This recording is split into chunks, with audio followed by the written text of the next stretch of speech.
नमस्ते दोस्तों, स्वागत है आपका हिंदी नॉवल स्टोरी एक्सप्लेनर में, जहां हर कहानी एक नई दुनिया का दरवाज़ा खोलती है। यहां आपको सिस्टम, रोमांस और मैजिक जैसी अलग अलग तरह की कहानियां मिलेंगी जो आपको एक जादुई और रोमांचक सफ़र पर ले जाएंगी। तो आइए इस अद्भुत सफ़र में आगे बढ़ते हैं। स्टोरी पसंद आए तो लाइक, शेयर और हमारे टेलीग्राम को ज्वाइन जरूर करें। अध्याय 01। निराश और हताश मध्यम आयु वर्ग का आदमी। दिल्ली 5वीं रिंग रोड के बाहर भीड़भाड़ वाली सब्जी मंडी में सर्दी की ठंडी हवाएं बह रही थीं। हवा में सुअरों की तीखी चीखें और सुबह के समय खरीदारी करने वालों की चहचहाट गूंज रही थी। इस अफरा तफरी के बीच आदित्य मेहता खड़े थे, जो सिर्फ 4 रुपये और 50 पैसे प्रति पैकेट की कीमत वाली लाओबाइशा सिगरेट लगातार पी रहे थे। वह अपनी पुरानी तिपहिया साइकिल पर दुर्यन से टिका हुआ था। उसके सिर के ऊपर सफ़ेद धुआं घूम रहा था और वह हमेशा की तरह मोलभाव करने के लिए तैयार था। आंटियों का एक समूह आया जो शॉल ओढ़े हुए थीं, लेकिन मोल भाव में बेताब थीं। थोक भाव 15 रुपये प्रति किलोग्राम था और उसने 1680 रुपये में बेचा। फिर भी उन्होंने उसे 90 पैसे कम कर दिए। फिर भी बिक्री तो बिक्री ही थी। शहर प्रबंधन आ रहा है, भागो। अरे क्या वे कल ही नहीं आए थे? आदित्य ने गाली देते हुए तुरंत डिजिटल भुगतान रोक दिया और अपना सामान लेकर निकल गया। पकड़े जाने का मतलब था आधे महीने की मेहनत की कमाई गंवाना। वह स्कूल में एक ऐसा व्यक्ति हुआ करता था, आत्मविश्वास से भरा हुआ, होनहार। जीवन ने उसे कैसे इस रूप में बदल दिया। कम से कम उन्होंने कम उम्र में शादी कर ली थी। रोशनी उनसे 5 साल छोटी थी। उनके पास ज्यादा कुछ नहीं था, न घर न कार, लेकिन उनके छोटे से किराए के घर में गर्मजोशी थी। जब वह वापस आया तो उसने लकड़ी का दरवाज़ा खोला। तुरंत ही उसकी 5 साल की बेटी अनाया मिसाइल की तरह उसकी ओर दौड़ी। उसने उसे गोद में उठाया, उसकी नाक पर चुटकी काटी और मुस्कुराया। चाहे बाहर की दुनिया कितनी भी कठोर क्यों न हो, इस छोटी लड़की ने सब कुछ सार्थक कर दिखाया। आदित्य मेहता, तुम ठीक समय पर घर पहुंच गए। उनके फटे सोफे पर रोशनी की बड़ी बहन सोनल शर्मा बैठी थीं। सलीकेदार कपड़े पहने, हाथ पैर मोड़े, वह टकराव के भाव से भरी हुई थीं। भाभी, आप कब आईं? अच्छा व्यवहार मत करो, वह झल्लाकर बोली। मैं तुमसे ये कहने आई थी कि मेरी बहन को जाने दो। आदित्य का चेहरा सख्त हो गया। तुम्हारा क्या मतलब है? सोनल ने ऊंची आवाज में कहा, अज्ञानी मत बनो। मेरी बहन ने तुम्हें 6 साल दिए हैं। उसके पास दिखाने के लिए क्या है? उसने गर्भवती होने के बावजूद 2 नौकरियां कीं। अनाया को जन्म देने के 1 महीने से भी कम समय बाद वह बर्तन धो रही थी। तुम इस सीलन भरे, बिना खिड़की वाले बक्से में रहते हो। क्या तुम्हें लगता है कि वह इसकी हकदार है? आदित्य को कहने के लिए एक भी शब्द नहीं मिला। दुनिया के लिए वह एक असफल व्यक्ति की तरह लग सकता है, लेकिन वह हर दिन काम करता था, निर्माण, ट्रक चलाना, अब ड्यूरियन बेचना, कमाने के लिए कुछ भी। फिर भी 10 वर्षों में उन्होंने दिल्ली के तीसरे रिंग के अंदर एक फ्लैट के लिए डाउन पेमेंट के बराबर भी बचत नहीं की थी। दबाव दिन रात बढ़ता जा रहा था। उसकी बेटी की पढ़ाई, उसके बूढ़े माता पिता, उसकी पत्नी के त्याग और उसके अपने टूटे हुए वादे। रोशनी को इससे भी अधिक बहुत कुछ मिल सकता था। उन्होंने याद किया कि एक समय में वह कई लोगों की ड्रीम गर्ल हुआ करती थी। खूबसूरत, दयालु, सुंदर। आज भी 25 साल की उम्र में वह सादगी से रहने के बावजूद आकर्षक लगती थी। पतली कमर, सुंदर मुद्रा, कम मेकअप और घिसे पिटे सफ़ेद जूते। उस शाम जब वह घर लौटी तो एक गुलदस्ता लेकर आए। माँ, आज आंटी आई थीं। अनाया चिल्लाए। रोशनी ने धीरे से मुस्कुराते हुए अपनी बेटी को गले लगा लिया। आदित्य ने हमेशा की तरह ही खाना बनाया था, एक मीट, एक सब्जी। हर एक रुपया दिल्ली में एक छोटा सा घर खरीदने के सपने के लिए बचाकर रखा था। लेकिन रोशनी ने उन्हें आश्चर्यचकित कर दिया जब उसने मेज पर भुना हुआ बत्तख और मसालेदार चिकन पैर रख दिए। वाह, आज तो विशेष व्यंजन हैं। अनाया ने ताली बजाई। रोशनी मुस्कुराए। पिंग शिंग, आज हमारी 6ठी शादी की सालगिरह है, इसलिए उसने बहुत ज्यादा पैसे खर्च किए। आमतौर पर वह खुश रहता, लेकिन आज शर्म ने उसके दिल पर बहुत दबाव डाला। 6 साल बीत गए और उसने अभी तक उसे वह जीवन नहीं दिया जिसकी वह हकदार थी। क्या हुआ? क्या मेरी बहन ने फिर कुछ कहा? उसने उसकी उदासी को भांपते हुए पूछा। उसने उसकी नज़रें चुरा लीं। नहीं, मैंने अभी पूर्वानुमान देखा है कि कल बारिश हो सकती है। मैं बारिश में ट्राइसाइकिल बाहर नहीं ले जा सकता, तो घर पर ही रहो, उसने धीरे से कहा। तुमने बहुत दिनों से छुट्टी नहीं ली है। चलो अनाया को बाहर ले चलते हैं। एक दिन के लिए सामान ढोने के बारे में भूल जाओ। उसकी सौम्यता ने उसे और भी अधिक कुचल दिया। वह सिर्फ शारीरिक श्रम ही जानता था। व्यापार, स्टार्टअप, निवेश, ये वो सपने थे जिन्हें वह हर रात सोने से पहले दफना देता था। लेकिन समय बीतता जा रहा था। उन्होंने सिर हिलाते हुए कहा, मैं आराम नहीं कर सकता। हमारे पास अभी तक घर भी नहीं है। रोशनी ने अपना मुंह खोला, रुकी, फिर चुप हो गई। उसने अभी अभी देखा था कि जिस अपार्टमेंट पर वे नज़र गड़ाए हुए थे उसकी कीमत फिर से बढ़ गई थी। वे डाउन पेमेंट देने के इतने करीब थे, अब ये फिर से उनकी पहुंच से बाहर था। रात को उसने अनाया को बिस्तर पर लिटाया और चुपचाप आदित्य के पास लेट गई। उसने उसकी गर्मजोशी महसूस की और आंसू पोंछ लिए। शायद उन्हें अपने गांव लौट जाना चाहिए, बड़ा घर बनाना चाहिए, सब्जियां उगानी चाहिए, सादगी से रहना चाहिए। लेकिन एक दूसरी आवाज ने उससे कहा, एक आदमी को अपनी पत्नी और बच्चे को वह जीवन देना चाहिए जिसकी वे इच्छा रखते हैं। भागना कोई विकल्प नहीं था, अब और नहीं। डिंग टिल्डर, उसके उनींदे मन में एक ध्वनि गूंजी। ये स्पष्ट नहीं था कि वह क्या थी, वह इसे कल ही जांच सकता था। अध्याय 2, दोगुनी आय, लानत है, मैंने इसे बदकिस्मत बना दिया। बाहर लगातार बारिश हो रही थी। आदित्य मेहता बुदबुदाया। कल उसने मौसम के बारे में मजाक किया था और आज तो बारिश जोरों से हुई। उनका घर बेक्सिनन में एक बेडरूम का किराए का घर दिल्ली के 5वें और 6ठे रिंग रोड के बीच एक गांव जैसे इलाके में था। किराया मामूली था, 1500 रुपये प्रति माह। जीर्ण शीर्ण महसूस होने के बावजूद यह एक आश्रय था। एक बड़े आंगन में जिसमें 10 से अधिक परिवार रहते थे। आदित्य अधिकांश निवासियों को जानता था। कुछ लोगों को उसने ये जगह खोजने में भी मदद की थी। बारिश हो या धूप, भागदौड़ बंद नहीं हुई। रोशनी मेहता सुबह जल्दी उठ गईं और उन्होंने 2 उबले अंडे के साथ नूडल्स का एक बर्तन उबाला। अनाया अभी भी स्कूल की छुट्टियों में थी, वह सुस्त और आधी नींद में थी, जबकि उसकी माँ ने उसे गोद में उठा लिया। पिंग शेंग, अगर तुम बाद में व्यस्त न हो तो अनाया को खेलने के लिए बाहर ले जाओ, रोशनी ने कहा। खेल का जिक्र सुनते ही बच्ची के नींद भरे चेहरे पर चमक आ गई, लेकिन आदित्य सिर्फ इतना ही कह सका, देखते हैं। अगर आज कोई काम नहीं हुआ तो मैं उसे ले जाऊंगा। जल्दी जल्दी नाश्ता करने के बाद आदित्य ने रोशनी को उसके दिन के काम पर छोड़ दिया, एक इंटरनेट कंपनी में ग्राहक सेवा। शाम को वह एक लोकप्रिय युवा सड़क पर फूल बेचती थी। दोनों मिलकर अपने छोटे से सपने के लिए कड़ी मेहनत कर रहे थे। घर लौटते समय आदित्य को पिछली रात अपने दिमाग में सुनी गई अजीब सी डिंग याद आ गई। किसी वेब उपन्यास की तरह उसकी आंखों के सामने एक सुनहरा इंटरफेस चमक उठा। होस्ट आदित्य मेहता, उम्र 30 स्तर, LV1, आज की आय 0 नोट, प्रत्येक दिन की आय के लिए आपको मल्टीप्लाई लॉटरी में मौका मिलता है। LV1 पर पुरस्कार 2x से 10x तक होते हैं। क्या ये सच था? अगर उसने 500 रुपये कमाए और 10 गुना रोल किया तो वह 5000 रुपये हो जाएगा। आदित्य अपनी खुशी को रोक नहीं पाया। अगर यह सच था तो शायद वह हालात बदलने में कामयाब हो सकता था। उसने अनाया को एक जोरदार चुंबन दिया। वह अभी भी बाहर जाने के बारे में आशान्वित थी, लेकिन आदित्य उसके स्तर पर घुटनों के बल बैठा और धीरे से समझाया, राजकुमारी, डैडी को आज काम करना है, लेकिन एक बार जब मैं कुछ पैसे कमा लूंगा तो मैं वादा करता हूं कि हम बाहर जाकर खेलेंगे। उसने सिर हिलाया, हालांकि उसकी निराशा साफ थी। उसने पहले भी ऐसे वादे सुने थे। स्कूल के करीब होने और कोई स्थायी पता न होने के कारण उसकी आगे की शिक्षा अनिश्चित थी। दिल्ली में स्कूल में दाखिले का मामला घर के स्वामित्व से जुड़ा हुआ था। आदित्य ने दरवाजा बंद कर दिया और एक पड़ोसी को अनाया पर नजर रखने को कहा। बारिश के कारण ड्यूरियन की बिक्री नहीं हो सकी। उसे अपना काम बदलना पड़ा, शायद नौकरी बदलनी पड़ी। किस्मत ने जरूर सुन लिया होगा। आंगन के बाहर ही उसे एक बड़ी काली छतरी के नीचे एक लड़की दिखी। मिस, क्या आप अभी अभी यहाँ आई हैं? उसने हल्की मुस्कान के साथ सिर हिलाया। हाँ, क्या तुम भी यहीं रहते हो? मैं मूवर्स की तलाश में हूँ। तुम किस्मत वाले हो, आदित्य मुस्कुराया। मैं आमतौर पर फल बेचता हूँ, लेकिन बरसात के दिनों में मैं सामान ढोने का काम करता हूँ। वहाँ जो तिपहिया साइकिल है वह मेरी है। लड़की ने अपना परिचय निहारिका शर्मा के रूप में दिया, एक संघर्षशील अभिनेत्री जो 6ठे रिंग से आगे आई है। स्पष्ट रूप से अच्छा नहीं चल रहा है। वे सहजता से बातें करने लगे। आदित्य ने उसके हौसले की सराहना की। वह हंसा, तुम किसी अभिनेत्री की तरह नहीं दिखती। अगर तुम मशहूर हो जाओगी तो मुझे ऑटोग्राफ की जरूरत पड़ेगी। वह सच में मुस्कुराए। उसने 4 साल एक्स्ट्रा के तौर पर बिताए थे, एक सपने का पीछा करते हुए जो अभी भी बहुत दूर लग रहा था। ये काम बहुत बड़ा था, बहुत सारा फर्नीचर, 6 मंजिल ऊपर, कोई लिफ्ट नहीं। उसने उसे 1000 रुपये की रियायती दर बताए। उसने मदद की पेशकश की, लेकिन उसने किसी और को ये काम करने देने से मना कर दिया। ये सिर्फ पसीना बहाना है और मुझे इसकी आदत हो गई है, उसने कहा। ठंड के बावजूद पसीने से लथपथ, उन्होंने सामान ढोने के लिए पट्टियां पहन रखी थीं और एक के बाद एक सामान सीढ़ियों से नीचे उतार रहे थे। निहारिका ने हल्के सामान उठाने में मदद की। 7-8 चक्कर लगाने के बाद सारा सामान नीचे गिर गया। आदित्य ने फर्नीचर को तिरपाल में लपेटा और उसे अपनी तिपहिया साइकिल पर लाद लिया।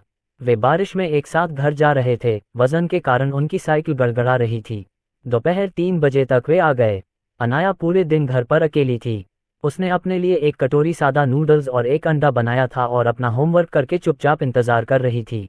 पता चला कि निहारिका ने बगल वाला कमरा किराए पर ले रखा था, जो महीनों से खाली था।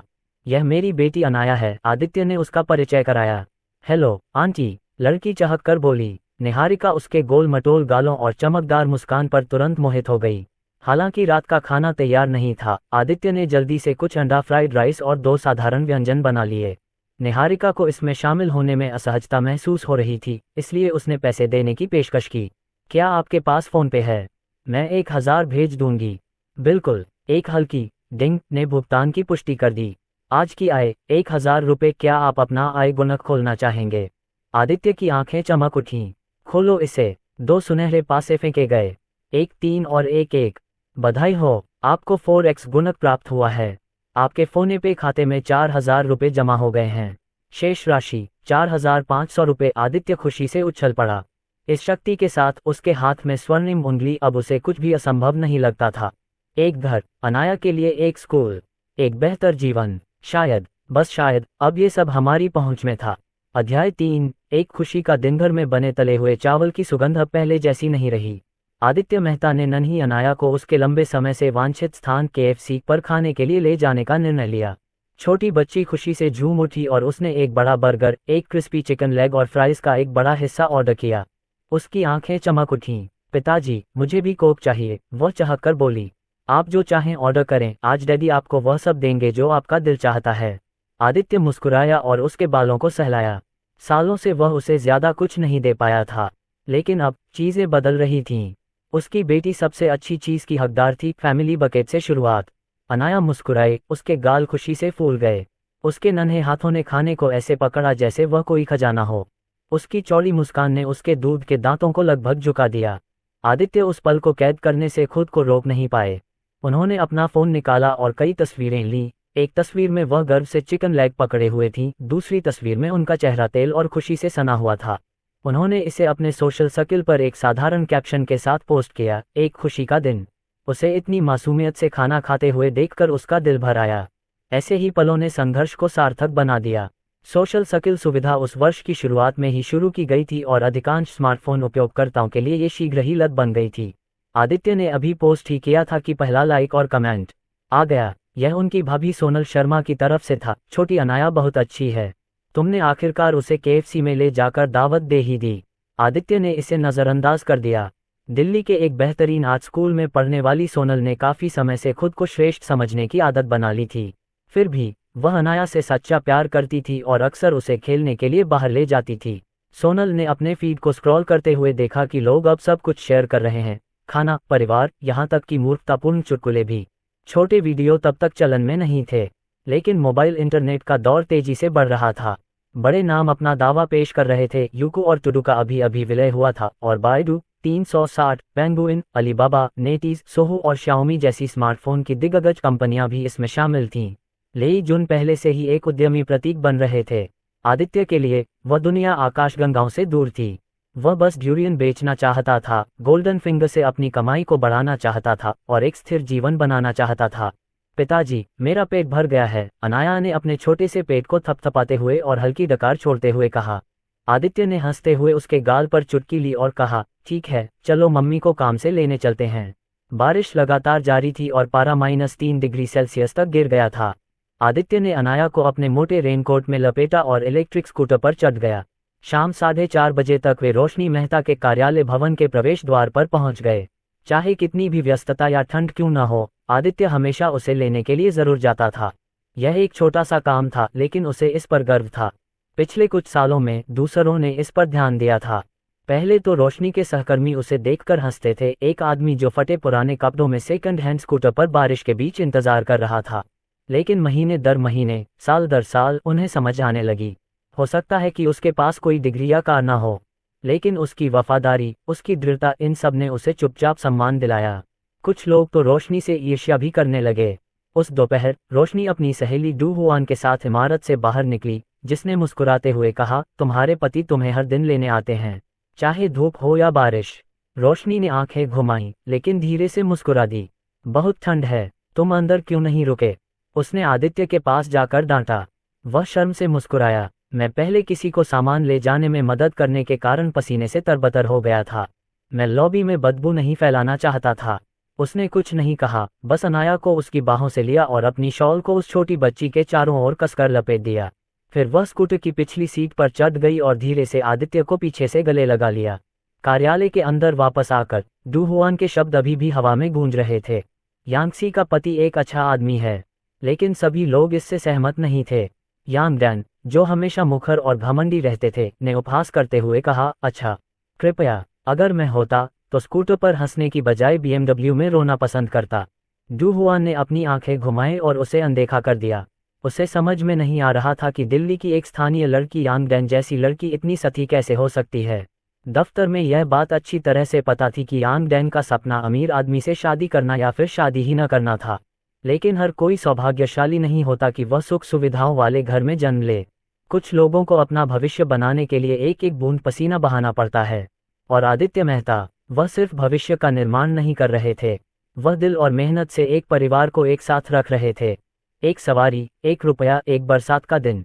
अध्याय 4, जब स्थानापन्न वापस घर। छोटी अनान को बिना किसी कारण के कमरे से बाहर कर दिया गया।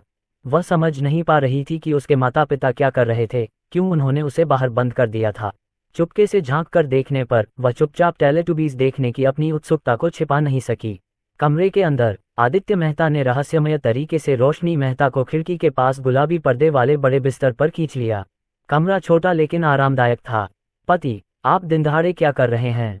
रोशनी मेहता को लगा कि वह चाहता था। जब से उनकी बेटी हुई है तब से ऐसी गतिविधियां कम हो गई हैं। मुख्यतः इसलिए क्योंकि कमरा छोटा था और उसमें ध्वनिरोधन की कोई व्यवस्था नहीं थी। सीधे शब्दों में कहें तो परिस्थितियां इसकी इजाजत नहीं देती।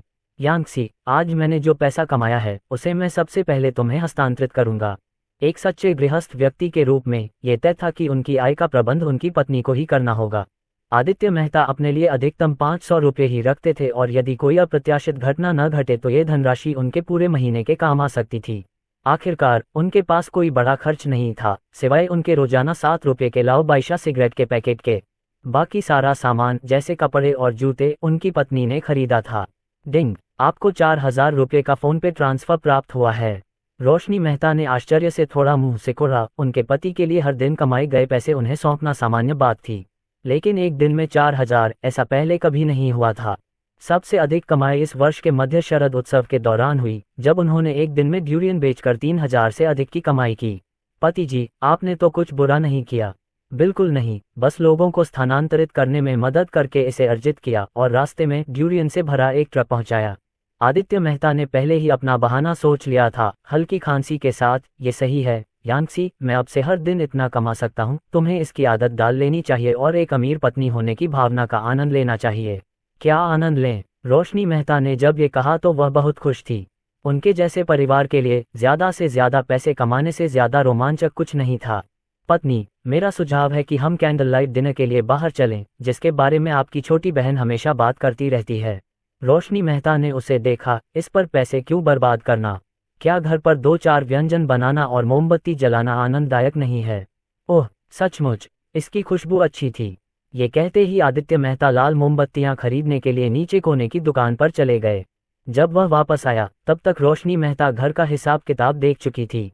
आज उन्होंने जो पैसा कमाया उससे उनके छोटे परिवार की कुल बचत अब 386,000 रुपये हो गई।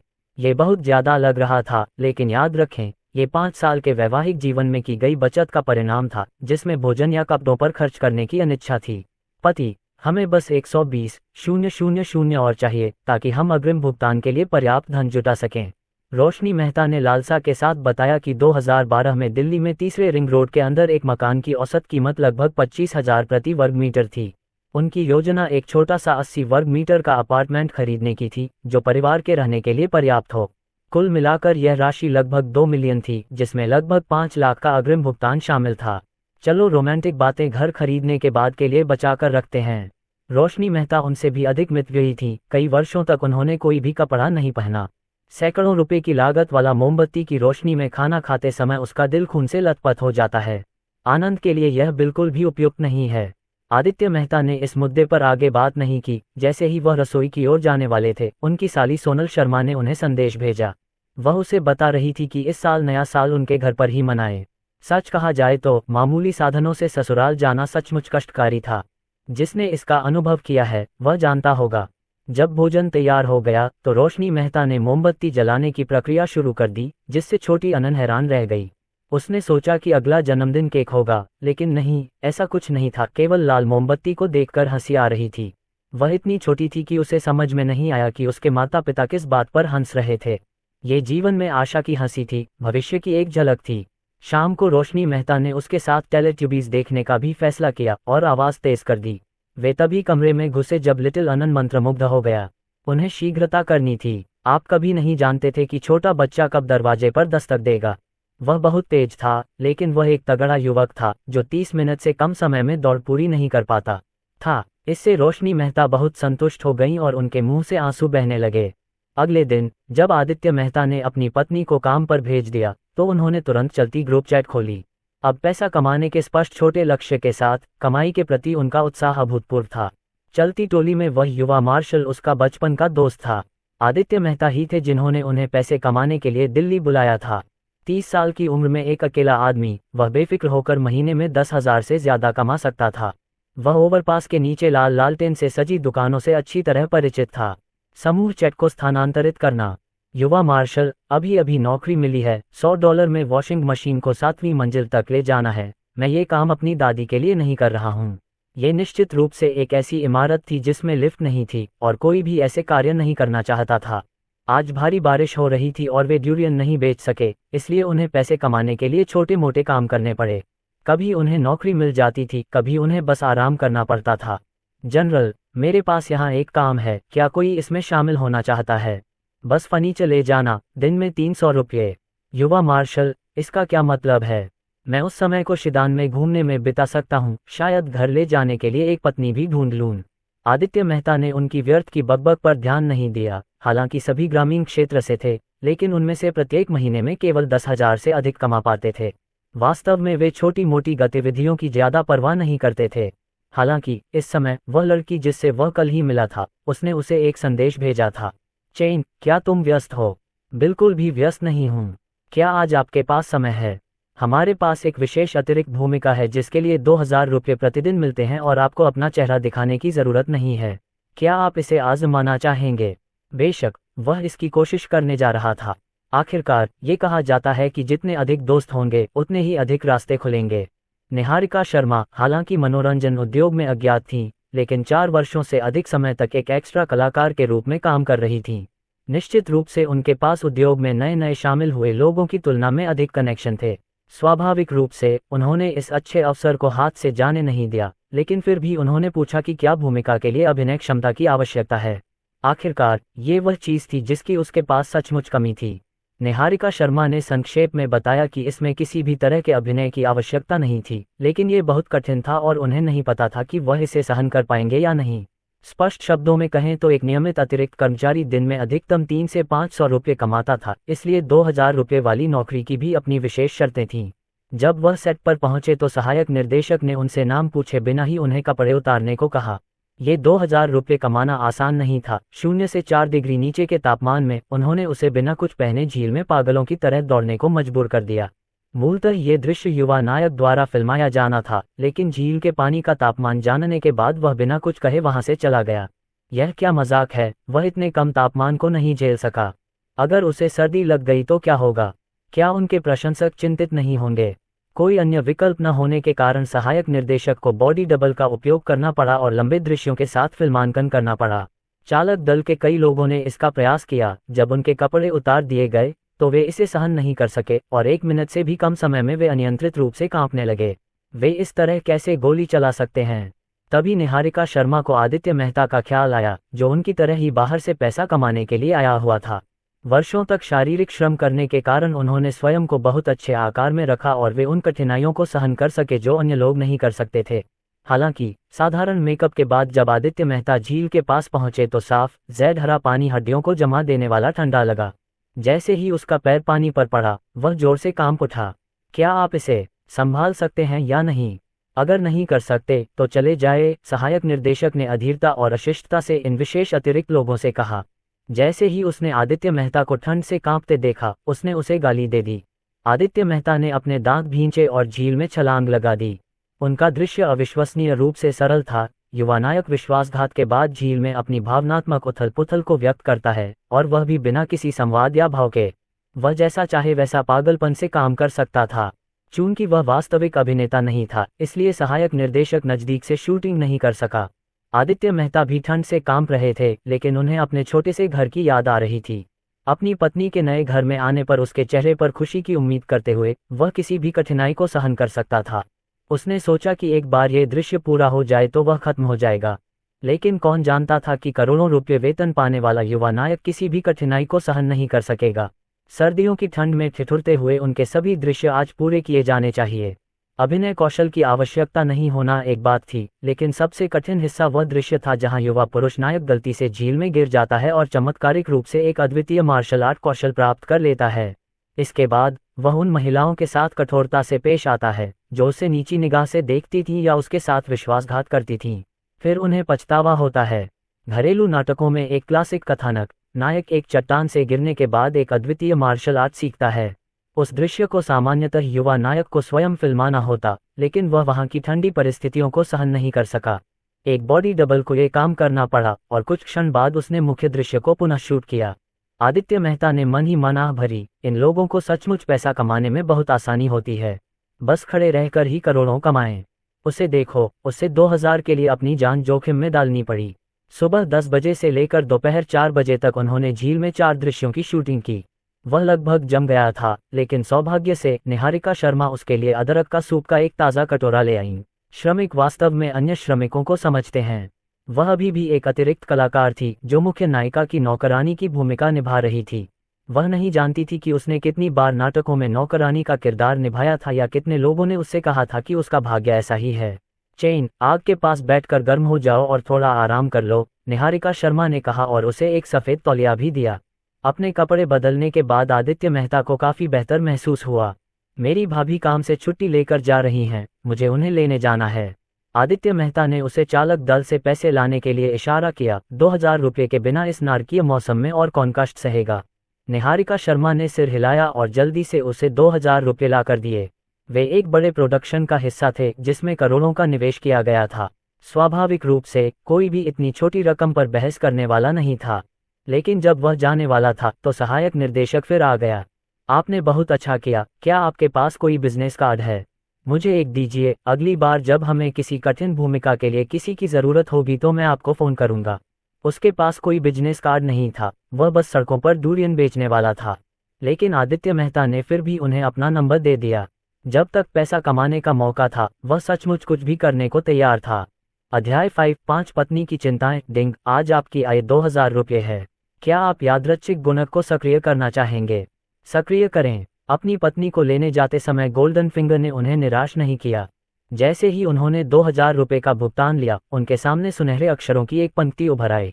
ये फिर से वही 2 चमकदार सुनहरे पासे थे। आदित्य मेहता अभी भी एक ही समय में 2 5 फेंकने की कल्पना कर रहे थे।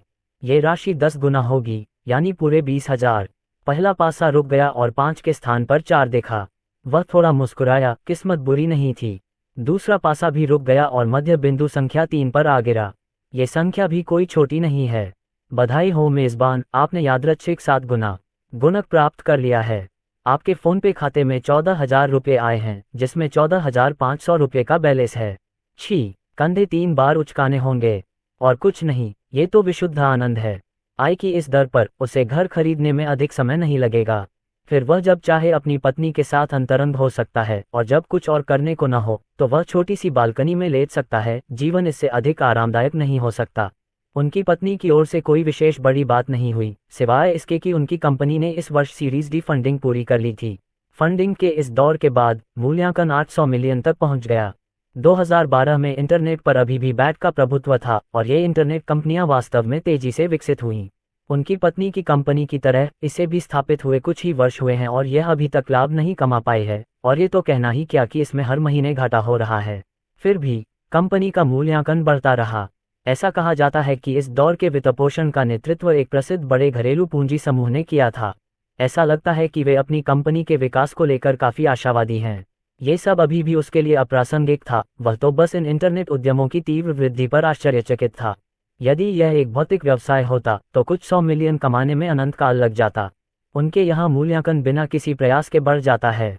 वित्तपोषण का ये दौर पूरा होने के बाद उनकी पत्नी की कंपनी बड़ी हो गई थी और उन्होंने नए साल के बाद दिल्ली के प्रसिद्ध इंटरनेट स्टार्टअप शहर जोंगबोआंचुन में स्थानांतरित होने की योजना बनाई। ये सब आगे के विकास और धन जुटाने की तैयारी के लिए किया गया था। नए साल से पहले अभी भी एक बड़ी वार्षिक बैठक होनी थी जिसमें वह भी भाग ले सकते थे। अपनी पत्नी के साथ चुपचाप सबसे पीछे बैठे आदित्य मेहता ने सोचा कि अपने क्षितिज को व्यापक बनाना अच्छा रहेगा। वह हमेशा अपने जीवन के बाकी समय सड़कों पर ड्यूरियन बेचने के बारे में नहीं सोच सकते थे। रोशनी मेहता बाहर आई, अभी भी अपनी साधारण पोशाक में, अपने बालों को छोटी सी चोटी में बांधे हुए, और एक मोटा काला सूती कोट पहन लिया। उसकी भी छुट्टियां आने वाली थीं और इस साल वे दोनों नया साल दिल्ली में मनाने वाले थे। जाने से पहले डू हुआन ने उसे छुट्टियों के बाद साथ में शॉपिंग करने के लिए कहा था, नए साल का सामान खरीदने के लिए। रोशनी मेहता मना करने की योजना बना रही थी, लेकिन आदित्य मेहता ने उसकी ओर से सहमति दे दी, मुख्यतः इसलिए क्योंकि उसे लगा कि अब वह काफ़ी पैसा कमा सकता है। पहले की तरह अब पैसे बचाने की कोई ज़रूरत नहीं थी। जहां बचाना चाहिए वहां बचत करें, लेकिन जहां ज़रूरत हो वहां खर्च करें। तो फिर ये तय हो गया, हम छुट्टियों के बाद सैनलिटून में एक साथ खरीदारी करने जाएंगे। डू हुआन का परिवार वास्तव में संपन्न था। जैसे ही उसने काम करना शुरू किया, उसे 1 लाख से अधिक कीमत की होंडा कार मिल गई। दिल्ली में जन्मे, जीवन की शुरुआत से ही सफलता के लिए तैयार। डू हुआन के साथ अपनी व्यवस्था करने के बाद रोशनी मेहता घर चली गई। जब वे घर पहुंचे तो उन्होंने पाया कि उनकी पड़ोसी निहारिका शर्मा, जो अतिरिक्त कलाकार की भूमिका निभाती थी, भी वापस आ गई थीं और अभिनेता का आत्मविकास विषय पर एक पुस्तक के साथ अकेले ही अभिनय का अभ्यास कर रही थीं। कल रोशनी मेहता को पता चला कि एक युवा लड़की जो एक अभिनेत्री भी है, उनके बगल में रहने आई है। उसने उसे आज ही देखा था, इसलिए वह स्वाभाविक रूप से उसका अभिवादन करना चाहती थी। तुम जरूर लिंग होगे, है न? मैंने कल अपने पति से तुम्हारे बारे में सुना। तुम सच में खूबसूरत हो। निहारिका शर्मा वास्तव में बहुत खूबसूरत थीं, नाजुक विशेषताओं वाली, और सबसे अधिक ध्यान आकर्षित करने वाली थी उनकी चमकदार मुस्कान, जो सर्दियों के दिनों में गर्म सूरज की तरह लगती थी। इसे देखना बहुत ही आरामदायक था। भाभी, निहारिका शर्मा बहुत ही गर्मजोशी से मुस्कुराईं। पहली मुलाकात में ही दोनों के बीच अच्छी दोस्ती हो गई और रोशनी मेहता ने उन्हें अपने घर पर डिनर के लिए भी आमंत्रित किया। छोटी अनान आमतौर पर घर पर अकेली रहती थी, इसलिए यदि माता पिता दोनों काम पर जाते तो आसपास किसी अन्य व्यक्ति का होना मददगार होता था। पिछले कुछ वर्षों में आदित्य मेहता की पाककला कौशल में काफ़ी सुधार हुआ है। हालांकि उनके पास कोई पेशेवर प्रशिक्षण नहीं था, फिर भी वे अच्छा भोजन बना सकते थे। चून की महिलाओं के बीच इतनी अच्छी बनती थी, इसलिए उनके लिए खाना बनाना स्वाभाविक था। आम लोगों में मनोरंजन उद्योग के प्रति एक विशेष चाहत होती है और रोशनी मेहता भी इसका अपवाद नहीं थी। वह भी एक जिज्ञासु बच्चे की तरह थी, जो तरह तरह के प्रश्न पूछती रहती थी। निहारिका शर्मा ने धैर्यपूर्वक सभी का उत्तर दिया। भाभी, ये बात तो सच है कि मनोरंजन उद्योग में आप खूब पैसा कमा सकते हैं, लेकिन मशहूर होने के लिए मेरे जैसे व्यक्ति को केवल समूह कलाकार बनकर ही काम चलाना पड़ता है। आय तो बहुत औसत है। वह रुकी, फिर बोली, हालांकि चेन बहुत प्रभावशाली है। आज वह पहली बार समूह कलाकार के रूप में अभिनय कर रहा था और हमारे सहायक निर्देशक ने उस पर ध्यान दिया। उसने जाने से पहले उसका नंबर भी नोट कर लिया। निहारिका शर्मा को जैसे डर हो कि वह इसका महत्व नहीं समझ पाई, उन्होंने आगे बताया, भाभी, आपको निर्देशक द्वारा नंबर लिए जाने को कम नहीं आंकना चाहिए। हेंगडियन में हम जैसे समूह कलाकारों में आसानी से हजारों लोग हो सकते हैं। चेन को समूह कलाकार के रूप में पहले ही दिन किसी निर्देशक द्वारा नोटिस किया जाना निश्चित रूप से 10,000 में एक ही बात है। वह अभिनय कर सकता है। रोशनी मेहता पूरी तरह से चकित थीं और उन्होंने रसोईघर में व्यस्त व्यक्ति की ओर नजर घुमाते हुए उत्सुकता से पूछा, उसने क्या अभिनय किया? चेन ने तुम्हें नहीं बताया? निहारिका शर्मा ने कहा, इस बार वह मुख्य भूमिका के लिए बॉडी डबल थे। चेन विशेष रूप से लचीला है। हमारे दल में कोई भी व्यक्ति बर्फीले पानी के तापमान को सहन नहीं कर सकता था, लेकिन जब उसने कहा कि वह कूदेगा तो उसने छलांग लगा दी और उसने बर्फीले ठंड में झील में पूरा दिन बिताया। रोशनी मेहता के चेहरे के हाव भाव बदल गए। उन्हें समझ में आ गया कि वह वहां अभिनय करने के लिए नहीं आए थे, बल्कि उन्हें केवल इसलिए बुलाया गया था क्योंकि अन्य लोग ये काम नहीं कर सकते थे। दूसरे शब्दों में, उस तापमान पर झील में पूरा दिन बिताने पर यदि आपको सर्दी या बुखार हो जाए, उस पैसे से अस्पताल जाने का खर्च भी नहीं निकल पाएगा। एक बाहरी व्यक्ति की उपस्थिति के कारण रोशनी मेहता ज्यादा कुछ नहीं कह सकी, लेकिन उनका दिल उनके लिए दुखी था। इन वर्षों में पैसा कमाने के लिए उसने एक दो नहीं बल्कि कई खतरनाक काम किए। उसे सबसे अधिक डर उस समय लगता था जब भारी बारिश होती थी और कोई भी पहाड़ों पर सामान पहुंचाने की हिम्मत नहीं करता था, क्योंकि उसे डर रहता था कि कहीं भूस्खलन से उसकी जान न चली जाए। लेकिन उसने हिम्मत की। उन्होंने 1 बार, 2 बार, 3 बार मतदान किया और फिर सचमुच भारी जीत हुई। आदित्य मेहता भाग्यशाली थे, कार केवल पलटी और उसे ज्यादा नुकसान नहीं हुआ। उस घटना के बाद रोशनी मेहता ने उन्हें दोबारा सामान पहुंचाने से मना कर दिया और बाद में उन्होंने हर जगह डुरियन बेचने के लिए एक 3 पहियों वाली गाड़ी खरीद ली। उसने यह उम्मीद नहीं की थी कि वह फिर से इतना जोखिम भरा काम करेगा। लियिंग, तुम्हारा चेन पैसे कमाने के लिए कोई भी काम करने को तैयार है। भविष्य में अगर कोई समूह अभिनय का अवसर मिले तो उसे हल्का काम करने के लिए प्रेरित करने की कोशिश करो। अगर कम पैसे मिलते हैं तो कोई बात नहीं। निहारिका शर्मा थोड़ा हैरान हुई, लेकिन उन्होंने उनके मन की बात समझ ली। ये तो बस एक पत्नी थी जो अपने पति के बारे में चिंतित थी। दिन तैयार है। तुम दोनों इस पूरे समय क्या बातें कर रहे थे? इतनी मस्ती से बातें कर रहे थे। आदित्य मेहता ने 3 व्यंजन और एक सूप बनाया था, जो निश्चित रूप से उनके परिवार के लिए एक शानदार रात्रि भोज था। बेशक उन्हें इस बात का अंदाजा नहीं था कि उनके सामने एक्स्ट्रा रोल करने वाली छोटी बच्ची भविष्य में मनोरंजन उद्योग का स्तंभ बन सकती है, एक विलक्षण रानी जैसा अस्तित्व। फिलहाल उन्हें बस यही महसूस हो रहा था कि उसके लिए यह बहुत कठिन था। बहुत समय हो गया था जब किसी ने उसे रात के खाने पर आमंत्रित किया था और निहारिका शर्मा ने सच्ची खुशी के साथ हंसते हुए सादगी से खाना खाया। उसके जाते ही रोशनी मेहता ने आदित्य मेहता को तुरंत बेडरूम में खींच लिया। अध्याय 6, बहुत सारा पैसा कमाना। छोटे से कमरे के अंदर रोशनी मेहता ने आंसू भरी आंखों से आदित्य मेहता को एक तरफ खींचा। पति जी, आप इतनी ठंड में झील में एक्टिंग करने गए थे? हाँ, झाओ ने तुम्हें बताया है ना? आदित्य मेहता ने उसे बिस्तर पर खींच लिया, हंसते हुए कहा, यांगसी, अभी इस बारे में बात नहीं करते। देखो मैंने आज कितना पैसा कमाया है। डिंग, आपके फोन पे खाते में 14,000 रुपये आए हैं। रोशनी मेहता चौंक गईं, उनकी आंखें चौड़ी हो गईं। ये कैसे संभव है पतिदेव? आपने एक ही दिन में इतना पैसा कहाँ से कमा लिया? एक दिन में 10,000 से अधिक? यह अवधारणा पहले से ही उसकी कल्पना से परे थी। इस दर से क्या उसका परिवार नए साल के बाद घर नहीं खरीद पाएगा? आदित्य मेहता ने उसके उभरे हुए नितंबों को थपथपाते हुए रहस्यमय ढंग से कहा, पत्नी, हालांकि मैं जानता हूं कि तुम उत्साहित हो, लेकिन मुझे तुम्हें पहले ही चेतावनी देनी होगी कि तुम अपने पति को बहुत पैसा कमाते हुए देखना सीख जाओ। उसे वास्तव में इसकी आदत डालनी थी। रोशनी मेहता, जो अभी कुछ देर पहले उस पर तरस खा रही थी, अब सोच रही थी कि इतने सारे पैसे कैसे खर्च किए जाएं। वर्षों की मितव्ययिता ने उसे जब भी संभव हो बचत करने की आदी बना दिया था। आय में अचानक हुई इतनी वृद्धि के कारण वह कुछ हद तक इसकी आदी नहीं थी। पति जी, मेरी माँ का फोन आया है। वह चाहती हैं कि हम नया साल उनके घर पर मनाएं। तो फिर चलो, यह कोई बड़ी बात नहीं है। लेकिन रोशनी मेहता को लगा कि उनके पति हर बार वहां जाकर मजाक का पात्र बनते हैं, इसलिए उन्होंने सहज रूप से मना कर दिया। आदित्य मेहता ने उसका हाथ पकड़ते हुए उसे सांत्वना दी, अभी 10 दिन से ज्यादा का समय है। चलो मेहनत करते हैं, तब तक हम घर खरीद लेंगे और देखेंगे कि कौन हमारा मजाक उड़ाता है। एक साधारण दंपति का दैनिक जीवन इतना सरल होता है। हर दिन वे यही सोचते हैं कि पैसा कैसे कमाया जाए और बेहतर जीवन कैसे जिया जाए। रोशनी मेहता ने कल के पागलपन भरे आधे घंटे के बारे में सोचते हुए अपने होंठ काटे और अचानक आज के उत्साह के साथ वह फिर से उसके लिए तरस गई। आखिरकार वह अभी भी 25 साल की एक युवा महिला थी। खुशी के विचारों ने उसके मन में लालसा जगा दी और आदित्य मेहता ने तुरंत उसकी तंग जीन्स को खींचना शुरू कर दिया। जल्द ही वह एक छोटे सफेद मेमने की तरह हो गई। छोटी अनन अभी भी बाहर थी, टेलीटुबीज देख रही थी। आवाज बहुत तेज थी और वह उसे कम करने की हिम्मत नहीं कर पा रही थी। वह बस उसकी बाहों में सिमटी हुई थी और चिप्स का एक पैकेट खा रही थी। अगले दिन अंततः बारिश बंद हो गई। अंततः उनकी ट्राइसाइकिल को चमकने का अवसर मिला, क्योंकि वे शौगां के पास रहते थे, जो विश्व की शीर्ष 500 कंपनियों में से एक बहुत बड़ी सरकारी स्वामित्व वाली कंपनी है। पैदल यात्रियों का प्रवाह बहुत बड़ा था। उनके पास आमतौर पर अपना सामान बेचने के लिए कई स्थान होते थे और आदित्य मेहता ने अपने बचपन के दोस्त यंग मार्शल को बुलाया और वे दोनों अपना सामान लाने के लिए 2 तिपहिया साइकिलों पर सवार हुए। उनके जैसे सड़क विक्रेताओं के लिए ड्यूरियन की प्रति इकाई कीमत सबसे अधिक थी और स्वाभाविक रूप से सबसे अधिक लाभ भी। लेकिन आप ये भी कह सकते हैं कि इसमें एक हुनर भी था।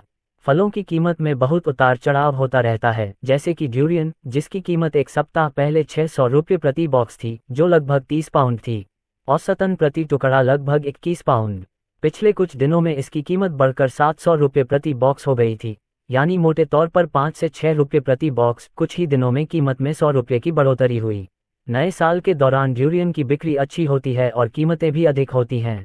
जब वे फलों के थोक बाजार में पहुंचे तो वहां बहुत सारी कारें थीं।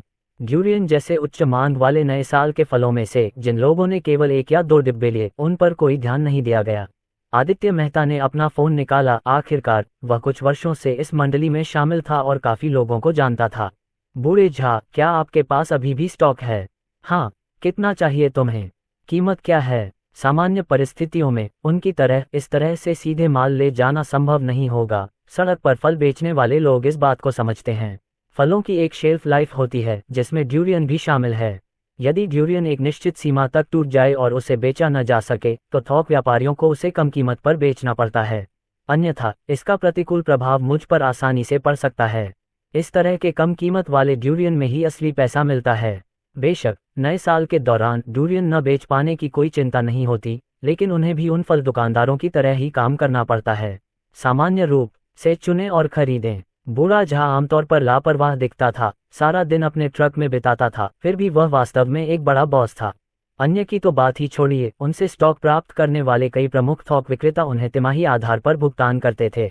तिमाही के अंत में बकाया भुगतान की राशि करोड़ों तक हो सकती है। बिना वास्तविक शक्ति के वह कैसे काम चला सकता था? बूढ़े झा के पास बस एक छोटी सी दुकान थी जिसमें वह मुख्य रूप से अपने 9 मीटर 6 इंच लंबे ट्रक से सामान बेचते थे। अब केवल एक छोटा सा भाग बचा था, संभवतः 2 या 300 टुकड़े। बॉस वो, आपका व्यापार बहुत बढ़िया चल रहा है। ये सब आप लोगों की बदौलत है जो मेरा ख्याल रखते हैं।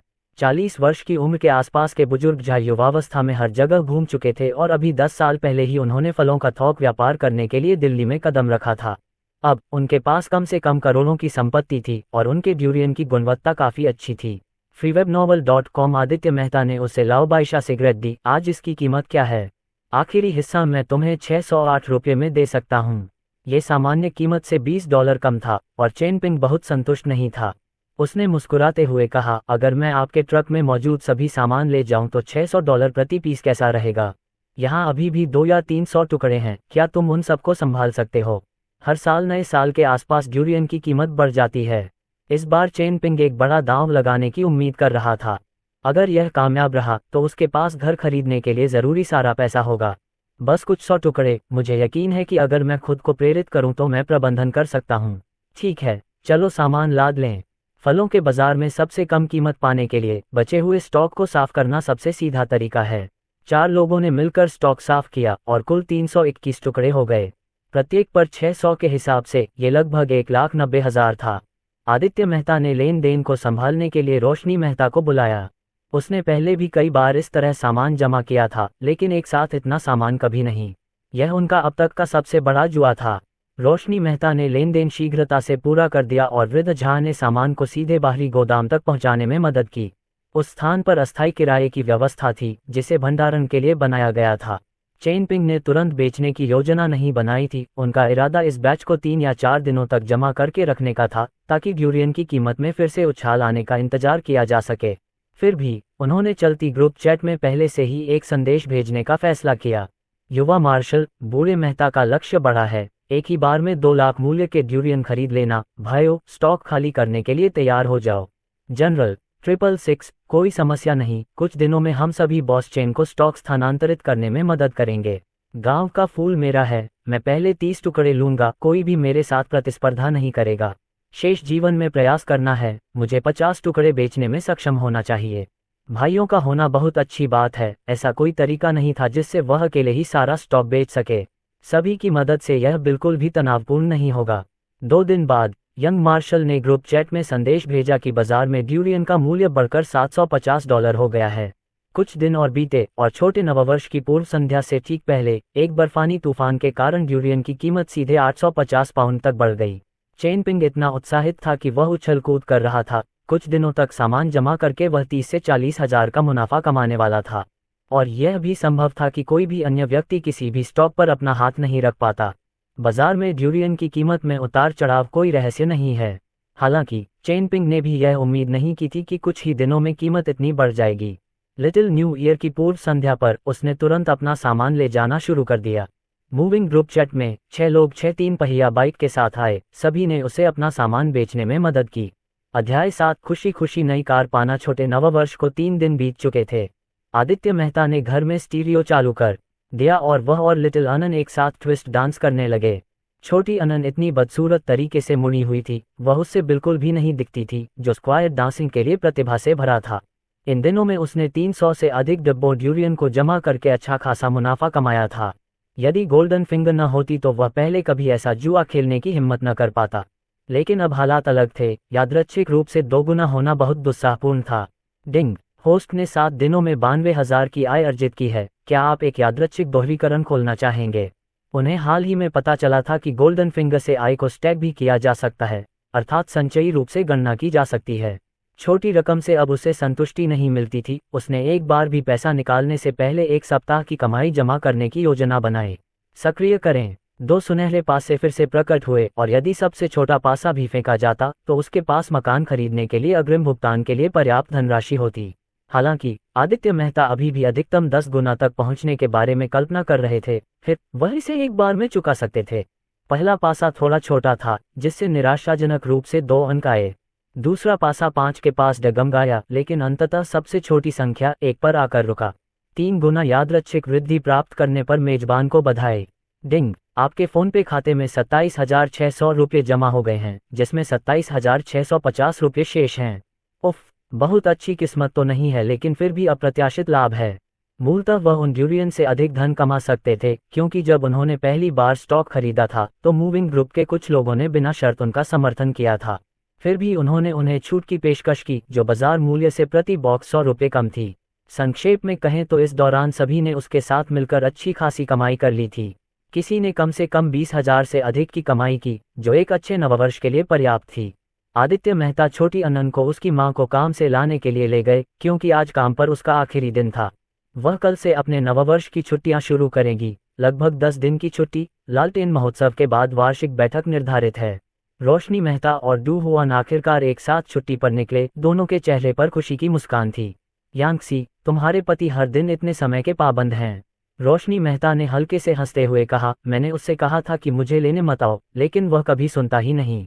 बस दिखावा करो। डू हुआन को हमेशा रोशनी मेहता के साथ घूमना अच्छा लगता था। पहला, क्योंकि वह सहज थी, और दूसरा, वह वास्तव में एक अच्छी इंसान थी जो हमेशा दूसरों का ख्याल रखती थी। इस बारे में बात करते हुए, आप दोनों की शादी को इतने साल हो गए हैं और दोनों अच्छी कमाई करते हैं, तो कार क्यों नहीं खरीदते? इस मौसम में मोटरसाइकिल चलाने से अनन को सर्दी न लग जाए। छोटा बच्चा कसकर बंधा हुआ था, लेकिन फिर भी उसकी नाक बह रही थी। उन्होंने पहले कार खरीदने के बारे में सोचा था, लेकिन रोशनी मेहता पहले घर खरीदना चाहती थीं। आज कोई जरूरत नहीं थी, उसका बटुआ मोटा था, किफ़ायती कार खरीदने का कोई दबाव नहीं था। रोशनी मेहता ने अपनी बात पूरी भी नहीं की थी कि आदित्य मेहता ने बीच में ही टोकते हुए कहा, हमें खरीदना ही होगा, जरूर खरीदना होगा। क्या तुम्हारे पास कोई सुझाव है? मैं बस यांगसी के लिए एक नई कार खरीदना चाहता हूँ। जब रोशनी मेहता ने उनसे शादी की थी तो बात कार या मकान की नहीं थी। वे दहेज भी नहीं चाहते थे। उसके परिवार ने 98,000 का दहेज भी दिया था। अब जब वह ऐसा करने की स्थिति में था तो उसे अपनी पत्नी के साथ और भी अच्छा व्यवहार करना था। डू हुआन ने मजाक में कहा, यह आपके बजट पर निर्भर करता है। यदि आप अपनी पत्नी को लाड़ प्यार करने के बारे में सोचते हैं तो लगभग 2 लाख में आप निश्चित रूप से BMW एक सीरीज या मर्सिडीज बेंज ए क्लास खरीद सकते हैं। यदि आप अपनी पत्नी के साथ और भी बेहतर व्यवहार करना चाहते हैं तो 3 लाख की कीमत वाली BMW 220i कन्वर्टेबल कार निश्चित रूप से आपको प्रभावित करेगी। और यदि आप 4 लाख की सोच रहे हैं तो Audi A4L निश्चित रूप से पहली पसंद है। वह स्पष्टतः मजाक कर रही थी, क्योंकि वह अपने परिवार की आर्थिक स्थिति को अच्छी तरह जानती थी। अधिक से अधिक वे 1 लाख या उससे अधिक कीमत वाली पारिवारिक इकोनॉमी कार का विकल्प चुन सकते हैं। आदित्य मेहता ने सोचा, चूंकि वह अपनी पत्नी के लिए कार खरीद रहे थे तो क्यों न एक बार में ही एक अच्छी कार खरीद ली जाए। आखिरकार यांशी इतने सालों से उसके साथ थी और उसने शायद ही कभी किसी विलासिता का आनंद लिया था। ठीक है, चलो ऑडी पर एक नज़र डालते हैं। क्या तुम सचमुच A4L पर 4 लाख खर्च करने के बारे में सोच रहे हो? मैं तो बस मजाक कर रहा था, इसे गंभीरता से मत लो। ये ठीक है, मैं बस इसे देखने जा रहा हूँ और जरूरी नहीं कि इसे खरीद ही लूँ। यद्यपि आदित्य मेहता ने ये कहा, लेकिन उन्होंने सौदा पक्का करने का मन बना लिया था। वह घर खरीदने के बारे में थोड़ा सोच सकता था, क्योंकि अब उसके पास पैसा कमाने की क्षमता थी, जिसका मतलब था कि वह बहुत छोटे घर से संतुष्ट नहीं हो सकता था। कम से कम उसे 200 वर्ग मीटर का एक बड़ा घर खरीदना होगा। कहावत सच साबित हुई, पैसा लोगों को हिम्मत देता है। जिन चीज़ों के बारे में वह पहले सोच भी नहीं सकता था, अब वह उन पर विचार कर सकता था। उनमें से किसी ने भी अब मोटरसाइकिल नहीं चलाई, बल्कि वे डू हुआन की कार को ऑडी 4S डीलरशिप पर ले गए। रोशनी मेहता ने सचमुच सोचा कि वह सिर्फ देख रहा था, लेकिन जब वे वहां पहुंचे तो डू हुआन स्वयं एचआरएल से काफी प्रभावित हो गई। दुर्भाग्यवश वह इसे खरीदने की स्थिति में नहीं थी। विक्रेता ने उन्हें कई कप चाय की पेशकश की और नए साल के लिए उपलब्ध ऑफरों के बारे में विस्तार से बताया। विभिन्न छूटों के बाद सबसे कम कीमत वाला 1.8T ऑटोमेटिक कंफर्ट मॉडल लगभग 320,000 में मिल सकता है। आदित्य मेहता ने अपनी पत्नी से कार में बैठने को कहा तो रोशनी मेहता को थोड़ी शर्म महसूस हुई, लेकिन विक्रेता ने पहले ही कार का दरवाजा खोल दिया था, इसलिए रोशनी मेहता सावधानी से बैठ गईं। उसे चिंता थी कि कहीं वह कुछ नुकसान न पहुंचा दे। उसके अंदर बैठने के बाद ही आदित्य मेहता ने पूछा, क्या आपके पास तत्काल बिक्री के लिए कोई कार उपलब्ध है? बेशक, हमारे पास अभी बिक्री के लिए एक सफ़ेद कार तैयार है। सफ़ेद है न? ये काम करता है। आदित्य मेहता ने बहुत मोल तोल किया और जितना संभव हो सके उतनी छूट पाने की कोशिश की। अंत में सबसे कम कीमत के अलावा उन्हें 3 मुफ्त रखरखाव सत्र, 2 डिब्बे तेल और कार्टन जैसी बुनियादी सब्सिडी भी मिली। जब तक रोशनी मेहता को एहसास हुआ कि वह वास्तव में इसे खरीदने जा रहा है, तब तक आदित्य मेहता पहले ही 2,70,000 का भुगतान कर चुके थे। शेष 50,000 उस पर निर्भर था। रोशनी मेहता को अभी तक समझ नहीं आया था कि उसने 2 लाख से ज्यादा की बचत कैसे जुटाई। अभी इस पर बात करने का समय नहीं था। कार की कीमत अभी भी 50,000 से कम थी और भुगतान करना उसके हाथ में था। ऑडी एचआरएल खरीदने के बाद उनके पास लगभग 360,000 रुपये की बचत बची थी। रोशनी मेहता को ऐसा लग रहा था जैसे वह कोई सपना देख रही हैं, क्योंकि घर में अचानक बहुत तेजी से बदलाव आ गए थे। यहाँ तक कि डू हुआन भी दंग रह गई। उसने कभी विश्वास नहीं किया होगा कि आदित्य मेहता, जो हमेशा अपनी पत्नी को काम पर ले जाने के लिए एक छोटे स्कूटर पर सवार होता था, इतना अमीर हो सकता है। 30 वर्ष से कम आयु का एक व्यक्ति ऑडी एचआरएल खरीद रहा है। उन्हें यह नहीं पता था कि आदित्य मेहता और रोशनी मेहता जैसे युवा दंपति के पास हमेशा बचत के पैसे बचे रहते हैं।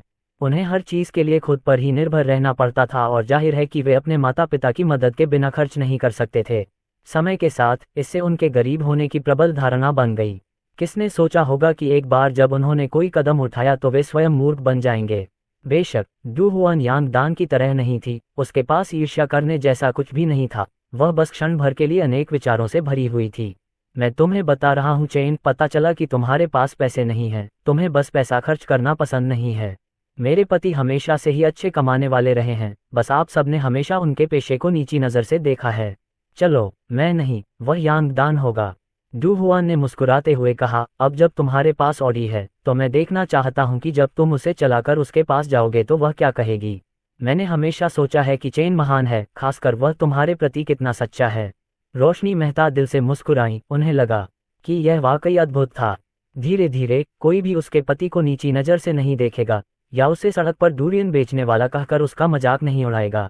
अरे, अब जब तुम दोनों ने कार खरीद ली है तो क्यों ना कुछ तस्वीरें खींचकर अपने सोशल सर्कल में पोस्ट कर दो। डू हुआन ने उसे कार के सामने खींच लिया, अंगूठा दिखाया और छोटी अनन भी बीच में खड़ी हो गई। अपनी पहली कार के साथ 3 लोगों के परिवार के रूप में उन्हें निश्चित रूप से एक पारिवारिक फोटो की आवश्यकता थी। 28 दिसंबर, चंद्र वर्ष 2012। आदित्य मेहता और उनके परिवार ने खुशी खुशी अपनी ऑडी एचआरएल कार ली। अध्याय 8, मेरी पत्नी के परिवार से मिलने जाना। सच कहें तो आदित्य मेहता ने स्वयं स्वीकार किया कि वे थोड़े आवेगशील थे, लेकिन हर बात के पीछे एक कारण था। पिछले कुछ सालों में जब भी वह अपनी सास के घर जाता था, उसे और रोशनी मेहता को उसकी अनुचित नौकरी के कारण तिरस्कार का सामना करना पड़ता था।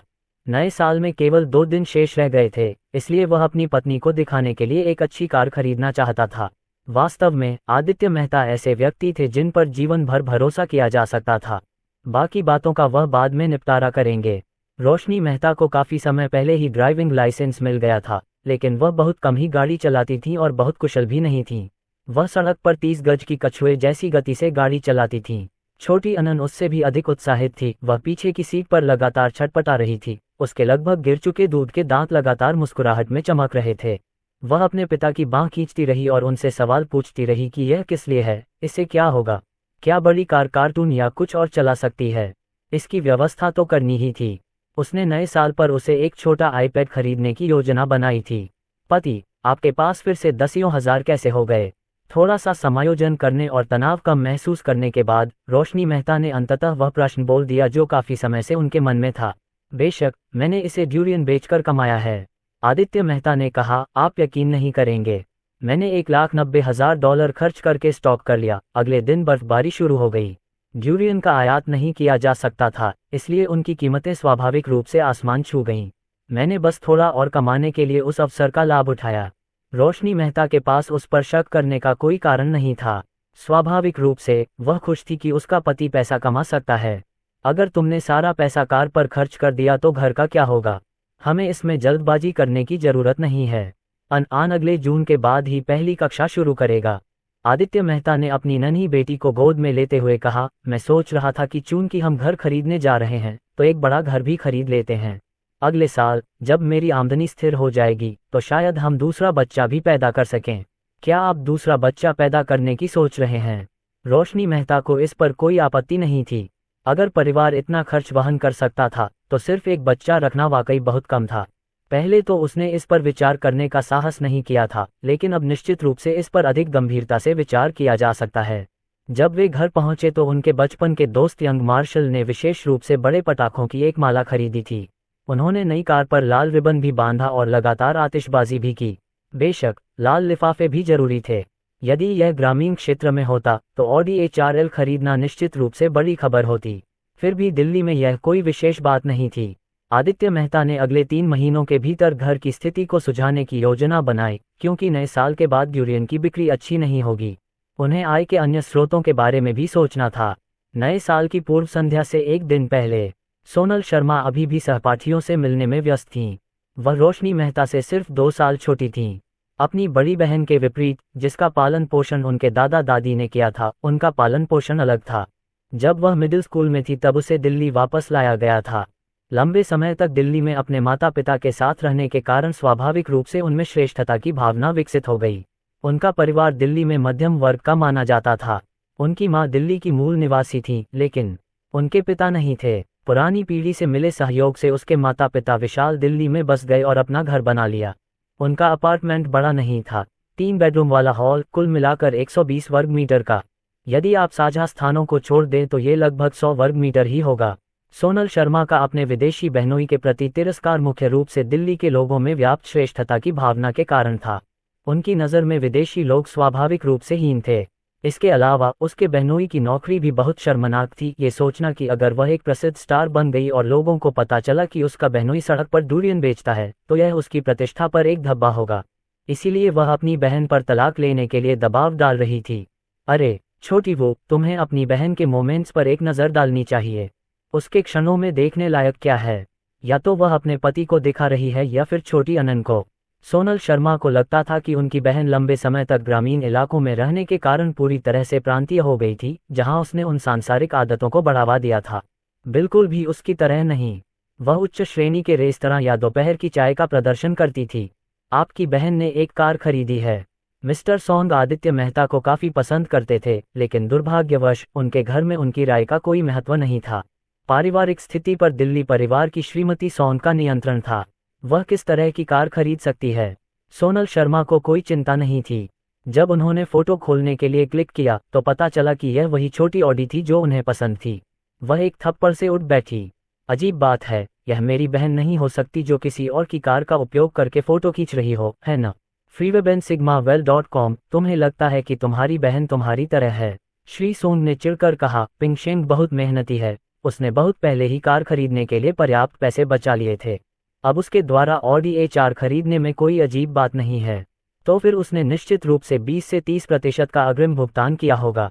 सोनल शर्मा उदासीन थी। उसके बहुत से सहपाठी लग्जरी कारें चलाते थे। एक छोटी ऑडी उसके लिए ईर्ष्या की कोई बात नहीं थी।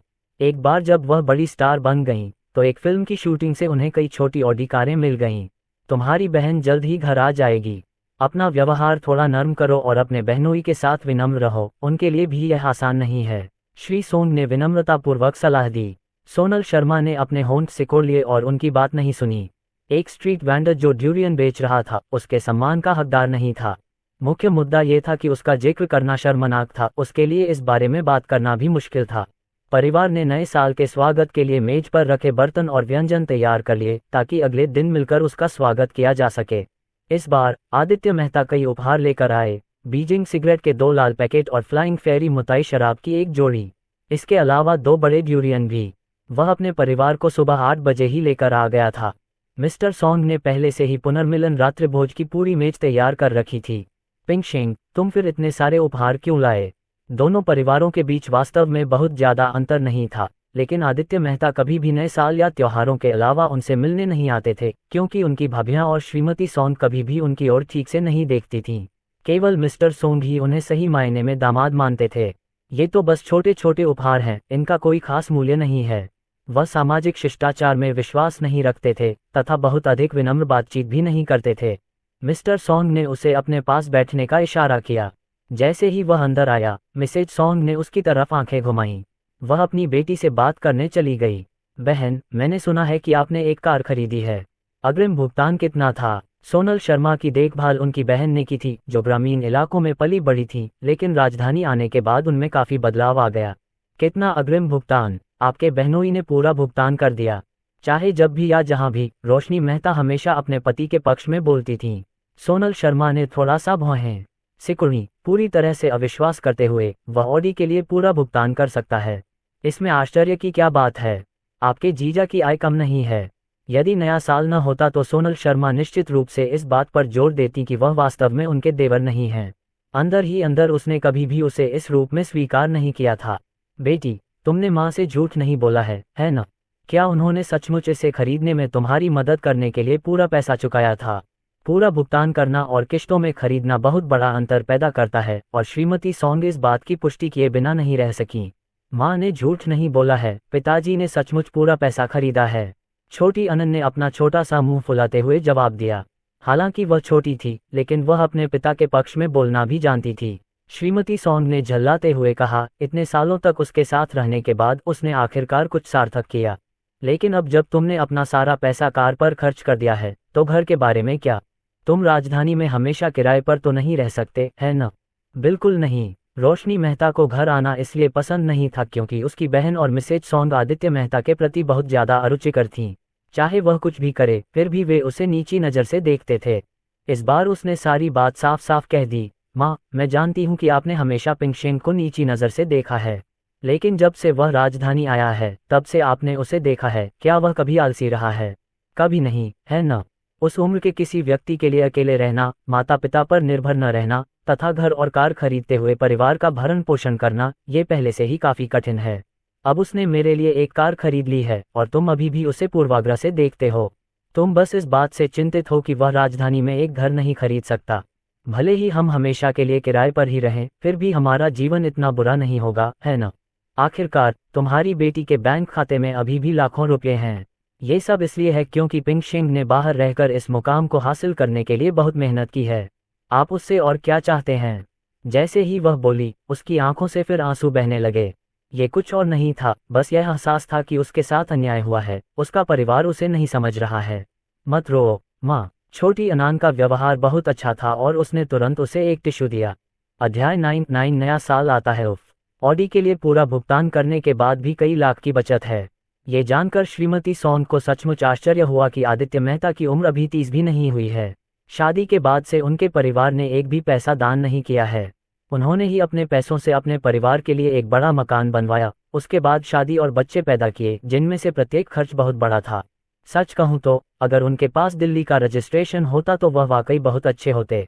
वह बहुत बूढ़े नहीं हैं, फिर भी असाधारण रूप से परिवार उन्मुख हैं और उनकी आय भी स्थिर है। उनकी पत्नी और बच्चे उनके पीछे रहेंगे। वे विलासितापूर्ण जीवन तो नहीं जिएंगे, लेकिन कम से कम वे किसी भी बड़ी पीड़ा से बच जाएंगे। लेकिन जीवन में कोई यदि नहीं होता। दिल्ली की उन बूढ़ी बहनों के बारे में वह जो जानती हैं, उसके अनुसार उनकी उम्र में उनका कोई भी बच्चा उतना स्थिर और पैसा कमाने में सक्षम नहीं था जितना वह था। लेकिन इसका क्या? दिल्ली में पंजीकरण होने के बावजूद बाहरी क्षेत्रों की लड़कियां उनके जहाजों पर चढ़ने के लिए संघर्ष करती रहीं। श्रीमती सोंग मंजू शर्मा ने अपनी चॉपस्टिक नीचे रख दी और सख्ती से कहा, नया साल है, तुम क्यों रो रही हो? मुझे भी तुम्हारी चिंता है। दिल्ली में मकान की कीमतें बढ़ती जा रही हैं। अगर तुम पहले मकान नहीं खरीदोगे तो कौन जाने बाद में इसकी कीमत कितनी बढ़ जाएगी, और फिर अगर तुम खरीदना भी चाहोगी तो तुम उसे खरीद नहीं पाओगी। आदित्य मेहता चुप हो गए। शराब का एक छोटा गिलास पीते हुए उन्होंने कहा, अगली जुलाई से पहले मैं निश्चित रूप से 3rd रिंग रोड के भीतर एक अपार्टमेंट खरीदूंगा। बातें तो कोई भी कर सकता है, लेकिन ऐसा करने के लिए आपके पास वास्तविक कौशल होना चाहिए। मंजू शर्मा को इन मौखिक वादों पर सबसे ज्यादा संदेह था। श्री सोंग बहुत ही शानदार व्यक्ति थे। एक सरकारी उद्यम में स्थायी कर्मचारी थे और फिर भी जब उन्होंने ऐसा कहा तो उन्हें नौकरी से निकाल दिया गया। अब उनका वेतन 10,000 से कुछ अधिक है। दिल्ली के मूल निवासी विध्वंस लाभार्थियों की तुलना में ऐसा लगता है कि वे दुनिया से बिल्कुल अलग हैं। बस तुम दोनों इसे बंद करो। मिस्टर सॉन्ग खुद को असहाय महसूस कर रहे थे। आखिर नया साल था, इन सब अनावश्यक बातों के लिए ऐसा समय क्यों चुना गया? उसका दामाद हजारों रुपये के उपहार लाए बिना कभी नहीं आता था। आदित्य मेहता के साथ गिलास टकराने के बाद श्री सॉन्ग का भोजन विशेष रूप से बेस्वाद लगा। उन्हें बस इतना ही कहना था और रोशनी मेहता छोटी अनन के साथ जाना चाहती थी। मिस्टर सॉन्ग ने उन्हें जाने से रोकने की बहुत कोशिश की, लेकिन कोई फायदा नहीं हुआ और उनके जाने के बाद उन्होंने आह भरी, यह एक अच्छा नया साल है, आप ऐसी अप्रिय बातें क्यों कहते रहते हैं? यदि वह इसे अप्रिय समझते हैं तो मुझे भी यह अप्रिय लगता है। मंजू शर्मा ने अपनी भौहें ऊपर उठाईं, स्पष्ट रूप से अप्रसन्नता व्यक्त करते हुए, मेरी बेटी बहुत सुंदर है। यदि वह उसके साथ रहती है और दिल्ली के अपार्टमेंट में भी नहीं रह सकती, तो बेहतर है कि पहले ही रिश्ता तोड़ दिया जाए। बिल्कुल, मैं ऐसा भाई नहीं चाहता जो न तो शिक्षित हो और न ही करियर और न ही सड़क पर सामान बेचने वाला हो। उसका जिक्र करना भी शर्मनाक है। सोनल शर्मा ने भी सहमति जताते हुए कहा। श्री सोंग ने हार मान ली, क्योंकि उन्हें पता था कि वे अपनी पत्नी और बेटी को नहीं बदल सकते, और उन्होंने बर्तन धोने की पहल कर दी। भूमिगत गराज। अपनी कार में बैठने के बाद आदित्य मेहता ने अपना फोन चेक करने के लिए निकाला। यह उनके परिवार के नए साल के संदेशों से भरा था। माँ, बेटा, नया साल मुबारक हो। अपना ख्याल रखना। डिंग डिंग डिंग। उसकी माँ ने एक और 888 लाल पैकेट भेजा, जिस पर भी हैप्पी न्यू ईयर लिखा था। माँ, घर पर सब ठीक है। हमने आज सुबह तुम्हारे दादाजी के घर पर एक पुनर्मिलन भोज भी रखा था। सभी स्वस्थ हैं, चिंता मत करो। क्या दिल्ली में ठंड है? ज्यादा कपड़े पहनना याद रखना। अपने प्रति दयालु बने, पैसा जीवन भर नहीं कमाया जा सकता। छोटी बहन, भाई, तुम इस साल वापस क्यों नहीं आए? क्या तुमने नई कार खरीदी है? दादा दादी यह जानकर बहुत खुश हैं कि तुमने ऑडी खरीदी है। वे पूछ रहे हैं कि तुम कब वापस आओगे। पिताजी, बाहर अपना ध्यान रखना। एक माँ की चिंता उसके बच्चे के साथ हजारों मील की यात्रा करती है। अगर यह कहा जाए कि आपके बड़े होने पर कौन आपके साथ खड़ा हो सकता है, तो वह कोई और नहीं बल्कि आपकी अपनी माँ ही होगी। घर अभी भी सबसे गर्म स्थान है। जब तक आप ठीक हैं, वे कभी भी इस या उस बारे में शिकायत नहीं करेंगे। काश मैं एक सच्चे पारिवारिक पुनर्मिलन के लिए अभी वापस आ पाता। थर्ड रिंग रोड से बेक्सिनन तक की दूरी करीब 40 किलोमीटर है। नए साल के दौरान कारें कम होती हैं, कई लोग छुट्टियों के लिए अपने ग्रामीण घरों में वापस चले जाते हैं। शहर में इतनी भीड़भाड़ नहीं है और रोशनी मेहता आसानी से घर तक गाड़ी चला लेती हैं। उनके परिसर में भी काफ़ी लोग वापस नहीं गए हैं। उदाहरण के लिए, उनकी पड़ोसी निहारिका शर्मा, जो बहुत मेहनत करती हैं, नाटकों में छोटी छोटी भूमिकाएं निभाती हैं, जिनमें उन्हें बमुश्किल कुछ पंक्तियां ही बोलनी होती हैं, लेकिन फिर भी वह अपना सर्वश्रेष्ठ प्रदर्शन करती हैं। फिर वहाँ युवा मार्शल झांग ताओ है, जिसे अभी तक कोई प्रेमिका नहीं मिली है। वास्तव में उसके पास कुछ बचत है, 20,000 की तो बात ही छोड़िए, जिसे वह बिना किसी परेशानी के निकाल सकता है। इस प्रकार की वित्तीय स्थिति के साथ अब किसी ग्रामीण गांव में जीवनसाथी ढूंढना अधिक कठिन नहीं होगा। कितने दुख की बात है कि कई मैच देखने और काफ़ी पैसा खर्च करने के बाद भी कोई भी मैच सफल नहीं हुआ। पहले व्यक्ति का मानना था कि वह बहुत ईमानदार है और बातचीत में अच्छा नहीं है। दूसरे व्यक्ति का मानना था कि वह पर्याप्त रूप से प्रस्तुत करने योग्य नहीं है। उसकी नौकरी भी स्थिर नहीं थी। झांग ताओ अब देहात में विवाह संबंधी कामों के बारे में सोचना भी नहीं चाहता था। उसके शब्दों में, विवाह संबंधी काम करने वाली वे सभी महिलाएं गधे पर सवार होकर नाटक देखने जैसी थीं। वे सुबह आपसे मिलेंगे और फिर दोपहर में कई अन्य लोगों से मिलेंगे। डेटिंग के मामले में भी यही बात है। अगर वे आज आपसे मिल सकते हैं, तो कल किसी और से भी मिल सकते हैं। किसी भी स्थिति में वे इसे शादी से ठीक पहले तक ही खींचते रहेंगे। जब दूसरों के पैसे खर्च करने की बात आती थी तो वे एक एक पैसा खर्च करने से नहीं कतराते थे। बूढ़े मेहता, तुम इतनी जल्दी क्यों आ गए? आप मेरी सास के परिवार को नहीं जानते। हा, झांग ताओ जोर से हंसा, फिर उसके कंधे पर थपथपाया और बड़बड़ाया, वह सिर्फ एक बूढ़ी चुड़ैल है जो शहर से बाहर के लोगों को नीची नज़र से देखती है। उसे हम लोगों को नीची नज़र से देखने का क्या अधिकार है? क्या वह एक अच्छी जगह पर पैदा नहीं हुई है? चलो उसके बारे में बात नहीं करते, हम घर पर ही अपनी दावत के साथ नववर्ष का आनंद ले सकते हैं। आदित्य मेहता ने उन्हें अपने घर आमंत्रित किया, जहां वे घर पर एक टेबल लगाना चाहते थे और पड़ोस में रहने वाली निहारिका शर्मा को भी बुलाना चाहते थे। उनमें से कुछ ही लोग जश्न मना रहे हैं। पूरा परिवार एक साथ व्यस्त था और निहारिका शर्मा ने भी मदद करने के लिए अपनी स्क्रिप्ट रख दी और जल्दी से बड़ी मेज पर व्यंजन तैयार कर दिए। 4 मांस व्यंजन, 4 शाकाहारी व्यंजन तथा स्प्राइट की 2 बोतलें। लोग बहुत ज्यादा नहीं थे, लेकिन सद्भाव ने इसकी भरपाई कर दी। आदित्य मेहता पे का प्याला थामे सबसे पहले खड़े हुए और बोले, 2012 लगभग समाप्त हो चुका है और 2013 आने वाला है। मैं हमारे आंगन की साथी लिटिल यंग को अगले वर्ष बहुत सफलता की कामना करता हूं, ताकि वह प्रमुख भूमिका में आ सकें और अपने करियर में समृद्ध हो सकें। निहारिका शर्मा लगभग हंसते हंसते रो पड़ी। वह भी खड़ी हुई और अपना ड्रिंक पी गईं और शर्मिंदगी से हल्की डकार ली। आइए हम अपने साथी झांग ताओ के लिए भी शुभकामनाएं देते हैं कि आने वाला वर्ष सुखद रहे, उन्हें शीघ्र ही पत्नी मिले और वे सुखी एवं पूर्ण जीवन जिएं। चलो, तुम्हें तो बताना ही था।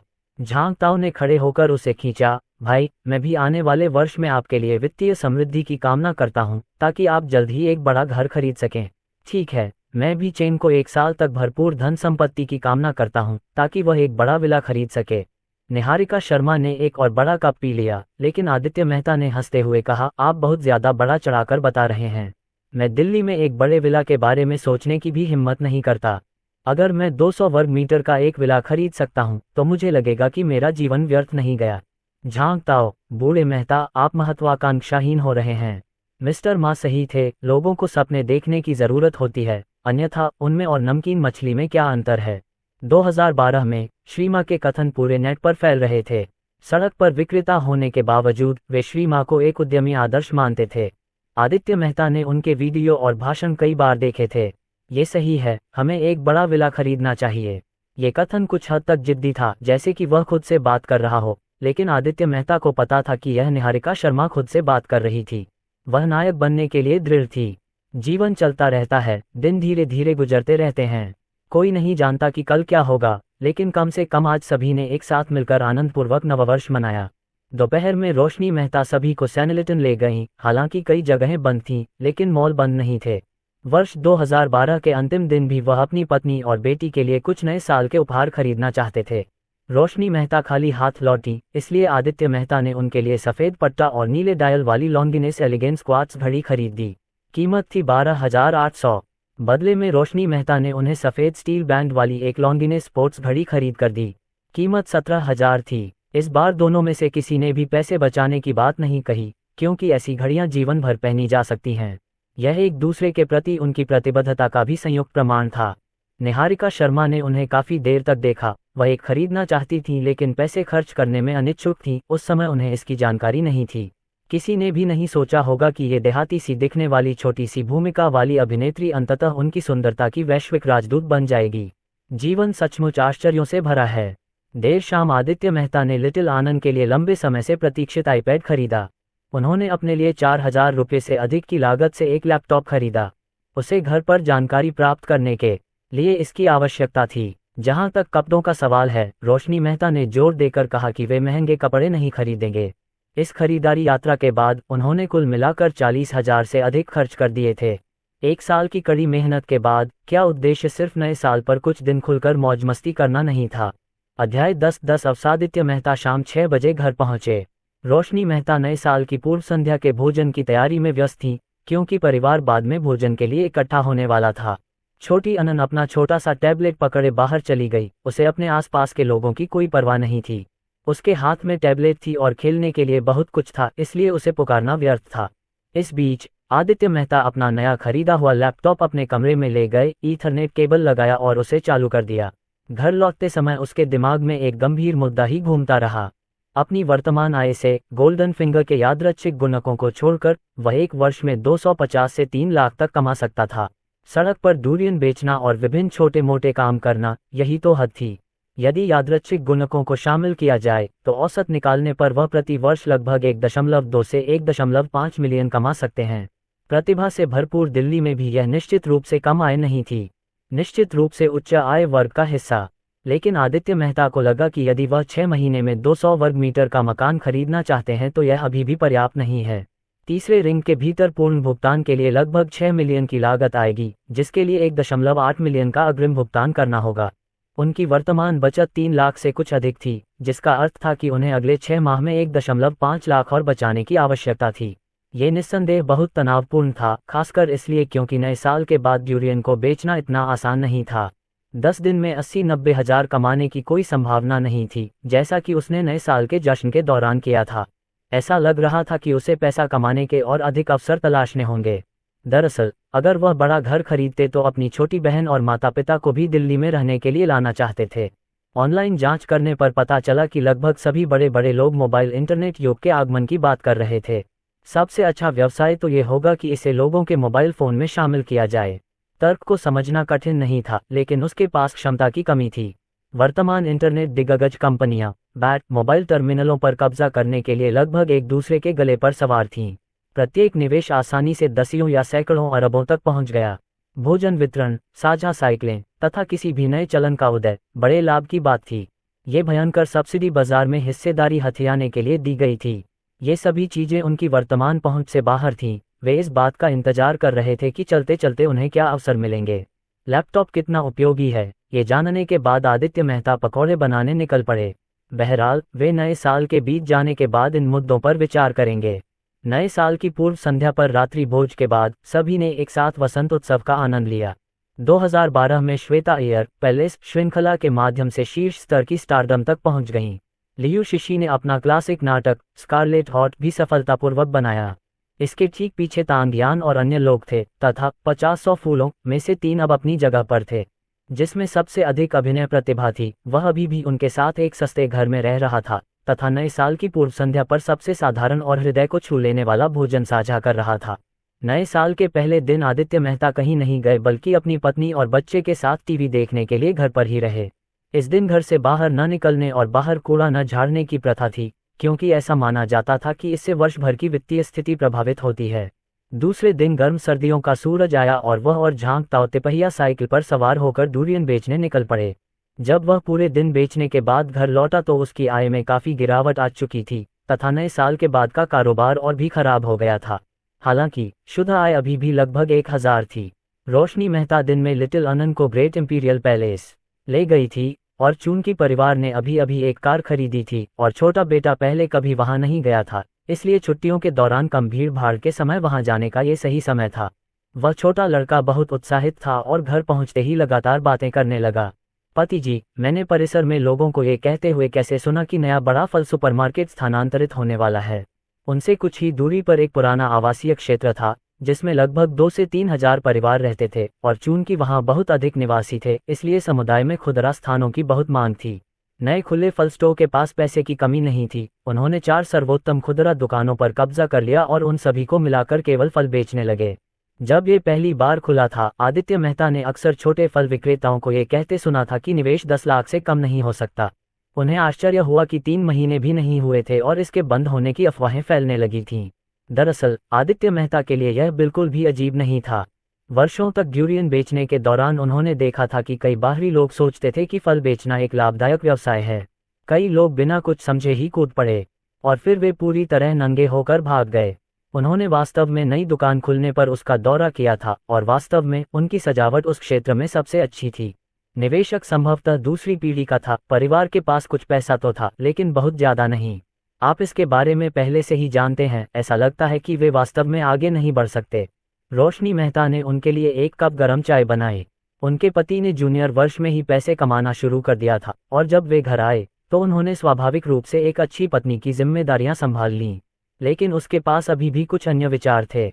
पति जी, आप उस स्थान के बारे में क्या सोचते हैं? क्या हम उस स्थान पर कब्जा करके अच्छा प्रदर्शन कर पाएंगे?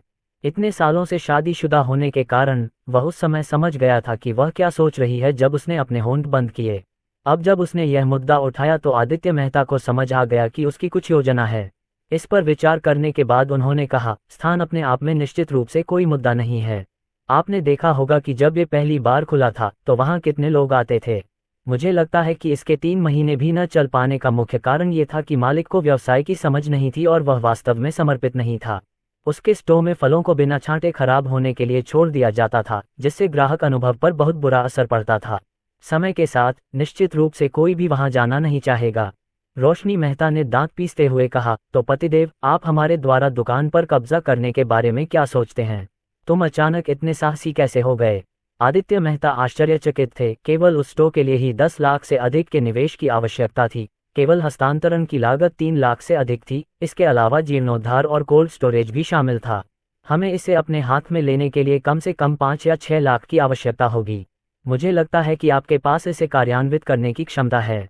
रोशनी मेहता ने उसका हाथ पकड़ते हुए कहा, हो सकता है कि दूसरे लोग तुम्हें न समझें, लेकिन क्या मैं तुम्हें नहीं जानती? इतने सालों में अगर हमारी शादी ने तुम्हें पीछे नहीं खींचा होता तो तुम अब तक अपना खुद का व्यवसाय शुरू कर चुके होते। इतने अच्छे अवसर के साथ हमें कम से कम कोशिश तो करनी चाहिए।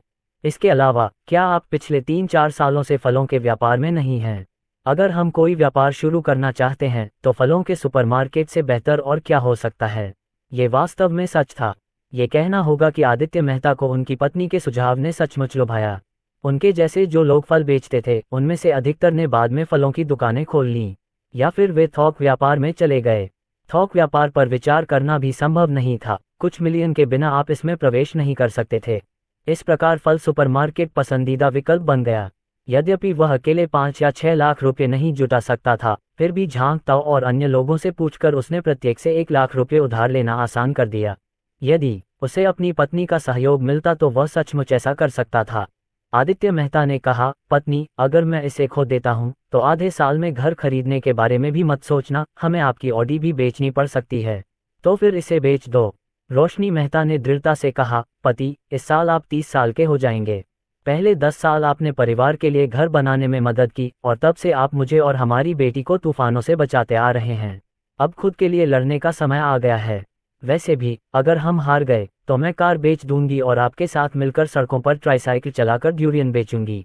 अपनी पत्नी के इस तरह बोलने के बाद भी यदि वह संकोच करता तो ये सचमुच पुरुषोचित नहीं होता, और वास्तव में वह स्वयं भी इसमें बहुत रुचि रखते थे।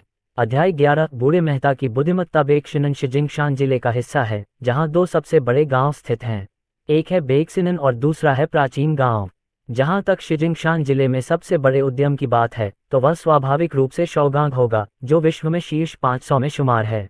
आदित्य मेहता जिस पड़ोस का दौरा करने वाले थे वह वास्तव में शौगांग द्वारा प्रदान किए गए शुरुआती कल्याणकारी आवास जिलों में से एक था। जैसे ही आप इस इलाके में प्रवेश करेंगे, नई खुली फल सुपरमार्केट बाईं ओर है। इसमें 4 जुड़े हुए स्टोरफ्रंट हैं जिनका कुल क्षेत्रफल 380 वर्ग मीटर है, जिसमें एक बहुत बड़ा निजी कोल्ड स्टोरेज कक्ष भी शामिल है। संपूर्ण सजावट शैली एक बड़े वाणिज्यिक सुपरमार्केट के समान है, जिससे यह विशेष रूप से प्रभावशाली प्रतीत होता है। केवल अंदर लोगों की कमी ही इसकी परेशानी को उजागर करती है। दुकान में फल काफी कम हो गए थे तथा वहां के अधिकांश कर्मचारी अपना उत्साह खो चुके थे। इस माहौल से स्पष्ट संकेत मिल रहा था कि दुकान बंद होने वाली है। आदित्य मेहता ने झांग ताओ को विशेष रूप से बुलाया कि वे आएं और देखें। 4 या 5 साल तक दिल्ली में भटकने के बाद अब समय आ गया था कि वे स्वयं निर्णय लें। कर्मचारियों से बात करके उसने मालिक का नंबर हासिल कर लिया। जब उन्होंने फ़ोन किया तो पता चला कि जैसा उन्होंने अनुमान लगाया था, मालिक वास्तव में एक युवा उद्यमी था। स्नातक होने के बाद नियमित नौकरी नहीं करना चाहते थे, इसलिए उनके परिवार ने उन्हें व्यवसाय शुरू करने के लिए कुछ पैसे दिए। जब उन्होंने सुना कि फलों के सुपरमार्केट लाभदायक हो सकते हैं तो उन्होंने कुछ दिनों तक गंभीरता से इसका निरीक्षण किया और फिर बस इसके लिए तैयार हो गए। 3 महीने बाद न केवल कर्मचारी थक गए बल्कि उन्हें कुछ लाख रुपए का नुकसान भी हुआ। उनके परिवार ने उन्हें सीधे घर बुला लिया ताकि वे उनकी कंपनी में ईमानदारी से काम कर सकें, ताकि वह अंततः पारिवारिक व्यवसाय को संभाल सकें। उनके लिए एक अविश्वसनीय रूप से मूल्यवान अवसर किसी और के हाथों में एक शौकिया उद्यम मात्र था। उनके माता पिता को कभी उम्मीद नहीं थी कि वे इस उद्यम से पैसा कमाएंगे। ये सिर्फ उसे व्यवसाय शुरू करने में आने वाली कठिनाइयों का अनुभव कराने के लिए था, और अधिक स्पष्ट रूप से कहें तो ये समझने के लिए कि उसके माता पिता ने अपना व्यवसाय शुरू करते समय किन चुनौतियों का सामना किया था। जब आदित्य मेहता ने फ़ोन किया तो दूसरी तरफ से जवाब बहुत अधीरतापूर्ण था। तुम्हें वह सुपरमार्केट चाहिए? ठीक है, 1 मिलियन। आदित्य मेहता, ये निश्चित रूप से एक अत्यधिक मांग थी, विशेषकर तब जबकि उनके पास वास्तव में साधन थे, किसी अन्य कारण से नहीं, बल्कि मुख्यतः इसलिए कि मालिक का परिवार धनी था। इसलिए उन्हें सुपरमार्केट के लिए स्थानांतरण शुल्क की कोई चिंता नहीं थी। कोई कह सकता है कि इसे ले लो या छोड़ दो, सबसे बुरी बात तो ये होगी कि मैं कुछ और महीने खो दूंगा। आदित्य मेहता ऐसे लोगों के बारे में सचमुच अवाक थे, लेकिन उन्हें अभी भी बातचीत करने की जरूरत थी। वह वास्तव में इतना अच्छा अवसर नहीं छोड़ना चाहते थे। इस पर चर्चा करने के लिए व्यक्तिगत रूप से मिलने के बारे में आपका क्या विचार है? मैं अगले कुछ दिनों तक खाली नहीं हूँ, चलो 5 तारीख के बाद बात करते हैं। स्नैप, फोन कट गया। सचमुच बहुत सनकी। तो वह स्थानांतरण शुल्क कितना मांग रहा है? झांग ताओ भी जानने को उत्सुक थे और आदित्य मेहता ने जवाब दिया, वह सीधे 10 लाख की मांग कर रहा है। मुझे लगता है कि उसके पास वास्तव में पैसे की कमी नहीं है। वह 10 लाख कैसे मांग सकता है? झांग ताओ ने टिप्पणी की। कि दुकान की कीमत अधिक से अधिक 7 या 8 लाख रुपये थी। चलो पहले वापस चलते हैं और तब तक प्रतीक्षा करते हैं जब तक वह बोलने के लिए उपलब्ध न हो जाए। हालांकि उन्होंने कहा कि वे इंतजार करेंगे, लेकिन आदित्य मेहता ने अगले दिन फिर फोन किया। इस बार उन्होंने स्थानांतरण का जिक्र नहीं किया, बल्कि सहयोग पर चर्चा की और कुछ ही मिनटों के बाद वे अगले दिन मिलने पर सहमत हो गए। यदि वह कीमत को 6 लाख रुपये तक कम करने के लिए बातचीत नहीं कर पाते तो वे इस पर विचार भी नहीं करते। जब उन्होंने घर आकर अपनी पत्नी रोशनी मेहता को ये बात बताई तो उनका दिल बैठ गया। 1 मिलियन रुपए का हस्तांतरण शुल्क निश्चित रूप से उनके छोटे परिवार की क्षमता से कहीं अधिक था। ऐसा लग रहा था कि उन्हें बस इंतजार करना होगा। हालांकि आदित्य मेहता ने उसे खींचकर छोटे से सोफे पर बैठा दिया और कहा, आपको चिंता करने की जरूरत नहीं है। मैं वास्तव में उस स्टोर के बारे में उत्सुक हूँ। जब हम कल मिलेंगे तो मैं उस बॉस से और बात करूंगा। कुछ देर रुकने के बाद आदित्य मेहता ने फिर पूछा, यांगसी, आपको क्या लगता है कि उसके जैसे लोग फलों का सुपरमार्केट चलाकर क्या हासिल करते हैं? उसने सचमुच उस प्रश्न के बारे में नहीं सोचा था। यदि वे इसे चला रहे होते तो इसमें कोई संदेह नहीं था कि इसका उद्देश्य पैसा कमाना होता, लेकिन युवा बॉस की कार्यशैली को देखते हुए ये स्पष्ट है कि इसका उद्देश्य ये नहीं था। क्या ऐसा हो सकता है? रोशनी मेहता ने अंदाजा लगाया। क्या आप कह रहे हैं कि उसने खुद को साबित करने के लिए ऐसा किया? हाँ, आदित्य मेहता ने सिर हिलाया। इसकी बहुत संभावना है कि वह अपने परिवार को ये दिखाना चाहता है कि वह अपने माता पिता या इन रिश्तेदारों और दोस्तों पर निर्भर हुए बिना भी सफल हो सकता है। बेशक इसमें अपने दोस्तों के सामने दिखावा करने का तत्व भी शामिल है। इस तरह की बातें उनके लिए समझना कठिन था, यहाँ तक कि कुछ हद तक मनोरंजक भी। आखिरकार व्यवसाय शुरू करने के लिए परिवार के धन और संसाधनों का उपयोग करना केवल ये साबित करने के लिए है कि आप अपने परिवार की मदद के बिना भी ऐसा कर सकते हैं। क्या ये हास्यास्पद नहीं है? लेकिन यह वास्तव में दूसरी पीढ़ी के अधिकांश धनी उद्यमियों के साथ आम समस्या है, जिसे गौरवपूर्ण ढंग से पिछली पीढ़ी से आगे निकल जाना कहा जाता है। केवल समय ही बताएगा। जब तक दूसरी पीढ़ी के अमीर लोग व्यवसाय शुरू नहीं करते, उन्हें उत्कृष्ट उत्तराधिकारी माना जाता है। रोशनी मेहता फिर हैरान हो गई। उसने अपना सिर खुजलाया और उत्सुकता से पूछा, पति, हो सकता है कि युवा बॉस ऐसा ही सोचता हो, लेकिन इसका हमारे द्वारा उसके स्टोर को हड़पने की इच्छा से क्या सीधा संबंध है? निश्चित रूप से एक संबंध है, एक बड़ा संबंध है, आदित्य मेहता ने बताया। जरा सोचिए, उनका फलों का सुपरमार्केट आवासीय परिसर के प्रवेश द्वार पर ही है, जहां हर दिन बहुत से लोग आते जाते हैं। अगर इसका इस्तेमाल फलों को बेचने के लिए न किया जाए तो एक बड़ा सुपरमार्केट स्थापित करना निश्चित रूप से लाभदायक होगा। हम ये जानते हैं और सुपरमार्केट चलाने वाले भी निश्चित रूप से यह जानते हैं, इसलिए वे हमारे सबसे बड़े प्रतिस्पर्धी होंगे। यदि वह अपनी फल की दुकान सुपरमार्केट चलाने वालों को सौंप देता है तो क्या यह अप्रत्यक्ष रूप से सभी को यह नहीं बता रहा है कि उसका उद्यमशील प्रयास विफल हो गया और खुद को साबित करने का उसका विचार केवल एक मजाक था? टस्क, जब आप इसे इस तरह से कहते हैं तो यह वास्तव में है। रोशनी मेहता को भी यह बात समझ में आ गई। आखिरकार उनके पति ने इसे बहुत स्पष्ट रूप से समझाया था। पति, क्या आप ये कह रहे हैं कि हमें फलों के सुपरमार्केट को कम कीमत पर खरीदने के लिए उनके इस विचार का फायदा उठाना चाहिए? हाँ, आदित्य मेहता ने सिर हिलाया। ये सब इस बात पर निर्भर करता है कि उसके चेहरे की कीमत कितनी है। अगला दिन, जो कि चंद्र नववर्ष का चौथा दिन था, आदित्य मेहता, जैसा कि तय हुआ था, अपनी पत्नी को शिजिंगशान स्थित एक उच्च श्रेणी के चाय घर में ले गए। दूसरी पीढ़ी के बॉस के विपरीत वह समय के पाबंद थे। आधे घंटे से अधिक समय तक इंतजार करने के बाद युवा बॉस धूप का चश्मा पहने हुए आए। उनके चेहरे पर व्यवसाय की विफलता से जुड़ी निराशा का कोई निशान नहीं दिख रहा था। जैसे ही वह बैठे, उन्होंने कहा, मुझे 10 मिनट दीजिए, जल्दी बोलिए, मुझे क्लास रियूनियन में भाग लेने की जल्दी है। आदित्य मेहता ने बिना कुछ कहे सीधे मुद्दे पर आ गए। बॉस, हम फल बेचने के लिए आपकी दुकान भी अपने हाथ में ले रहे हैं। अगर आप दुकान हमें सौंप देते हैं तो अन्य लाभों की बात तो दूर, आपके सहपाठियों और आपके परिवार को आपकी उद्यमशीलता की विफलता के बारे में पता भी नहीं चलेगा। क्या मतलब है तुम्हारा? युवा बॉस थोड़ा हैरान हुआ। आदित्य मेहता ने बताया, हम चुपचाप उस स्टोर को अपने नियंत्रण में ले लेंगे, बिना साइन या सजावट बदले। इसके अलावा हम लोगों के सामने ये दावा करेंगे कि आप अभी भी वहां के मालिक हैं और हम सिर्फ आपके द्वारा नियुक्त कर्मचारी हैं। एक बार जब स्टोर सफल हो जाएगा तो मेरा मानना है कि आपके परिवार और सहपाठियों के सामने आपकी छवि और भी बेहतर हो जाएगी। अरे, उसने सचमुच सही बात कही। यदि उसका परिवार उस पर दबाव न डालता तो वह स्वामित्व हस्तांतरित करने के बजाय हर महीने हजारों रुपये गंवाना पसंद करता। चेहरा किसी भी चीज से अधिक महत्वपूर्ण था।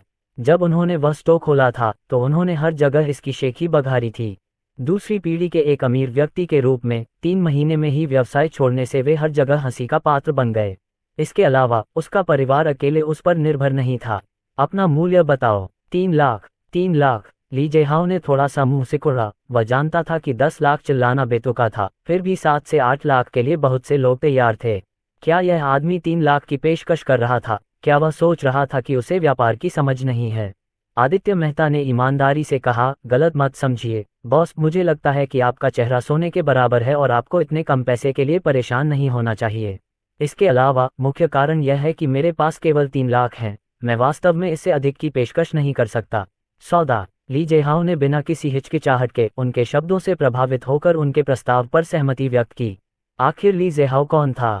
दूसरी पीढ़ी के अमीर लोगों में वह एक उल्लेखनीय व्यक्ति था। उसका चेहरा, जिसकी कीमत लाखों में हो सकती है, अब केवल कुछ लाख का नुकसान उठाकर अपनी प्रतिष्ठा पुनः प्राप्त करना निश्चित रूप से सबसे सफल निवेश था। उनकी सोच वाकई आम लोगों से अलग थी। अगर आदित्य मेहता असफल हो गए, इसमें केवल एक ही नियम होगा, सबसे ऊंची बोली लगाने वाले को बेचें। कोई अन्य विकल्प नहीं था। अध्याय 12। बड़े सुपरमार्केट पर कब्जा। घर वापस आकर रोशनी मेहता बहुत उत्साहित थी। उसके आदमी ने वास्तव में उस बड़े फल सुपरमार्केट को सिर्फ 3 लाख रुपये में हासिल कर लिया था। यदि यह कल की बात होती तो वह इस बात पर विश्वास नहीं करती, भले ही उसे पीट पीट कर मार डाला जाता, सिर्फ इसलिए कि अगर उस दुकान को 7 लाख रुपये में बेचा जाता तो नोटिस चिपकाए जाने के अगले ही दिन उसे छीन लिया जाता। इसका मतलब क्या है, जानते हो? इसका मतलब है कि उनके परिवार ने अभी तक कोई कारोबार शुरू भी नहीं किया था और उन्होंने पहले ही 4 लाख का मुनाफा कमा लिया था। वह कैसे रोमांचित न होगी? पति, आप सचमुच अद्भुत हैं। रोशनी मेहता को अचानक महसूस हुआ कि उनमें व्यवसाय के लिए एक स्वाभाविक प्रतिभा है, जिसे उनके परिवार ने पहले पूरी तरह से दबा दिया था, सिर्फ इसलिए कि उनमें वह पहला कदम उठाने का साहस कभी नहीं था। अब जबकि वह साहसपूर्वक बाहर निकल आया था, उसके पहले कदम से उसे बहुत बड़ा आश्चर्य हुआ था। दरअसल आदित्य मेहता ने इस बारे में बिल्कुल भी नहीं सोचा था, मुख्यतः इसलिए कि वह कई वर्षों से घूम रहा था और सड़कों पर डूरियन बेचता था। उसने सभी प्रकार के लोगों को देखा था और स्वाभाविक रूप से वह मानव हृदय को समझता था। पत्नी, अभी बहुत उत्साहित मत होइए। हम अभी केवल दुकान ही ले पाए हैं और इससे व्यवसाय की सफलता की गारंटी नहीं मिलती। लेकिन मैं आपसे कुछ बात करना चाहता हूँ। क्या चल रहा है? दुकान के बारे में, आदित्य मेहता ने कहा। मैं झांग ताओ और अन्य लोगों को हमारे साथ जुड़ने के लिए आमंत्रित करने के बारे में सोच रहा हूँ। आप जानते हैं, फल बेचने के वर्षों में हम हमेशा एक दूसरे की मदद करते रहे हैं। बेशक ये गौण है। मुख्य बात यह है कि फलों की दुकान चलाने में एक नियमित छोटे सुपरमार्केट को चलाने की तुलना में बहुत अधिक जटिलता और कठिनाई शामिल है। हमारे साथ जुड़ने वाला हर व्यक्ति फलों के व्यवसाय को अच्छी तरह से जानता है और उनकी भागीदारी से हमारा स्टोर और बेहतर हो सकता है। इसमें कोई समस्या नहीं है। मुख्य बात यह है कि आप उन्हें कितना हिस्सा बेचने की योजना बना रहे हैं और किस कीमत पर। आदित्य मेहता ने कहा, चलो 49% हिस्सा बेच देते हैं। हमारे परिवार को अभी भी अधिकांश शेयर रखने की जरूरत है। जहां तक कीमत की बात है, मैं इसे 7 लाख रुपये के कुल मूल्यांकन पर आधारित करने की योजना बना रहा हूं। हालांकि हमें अभी भी पहले से यह बताना होगा कि हमने दुकान 3 लाख रुपये में खरीदी है। रोशनी मेहता पूरी तरह से अचंभित रह गईं जब उन्होंने 7 लाख रुपये के कुल मूल्यांकन के आधार पर 49% शेयर की पेशकश की।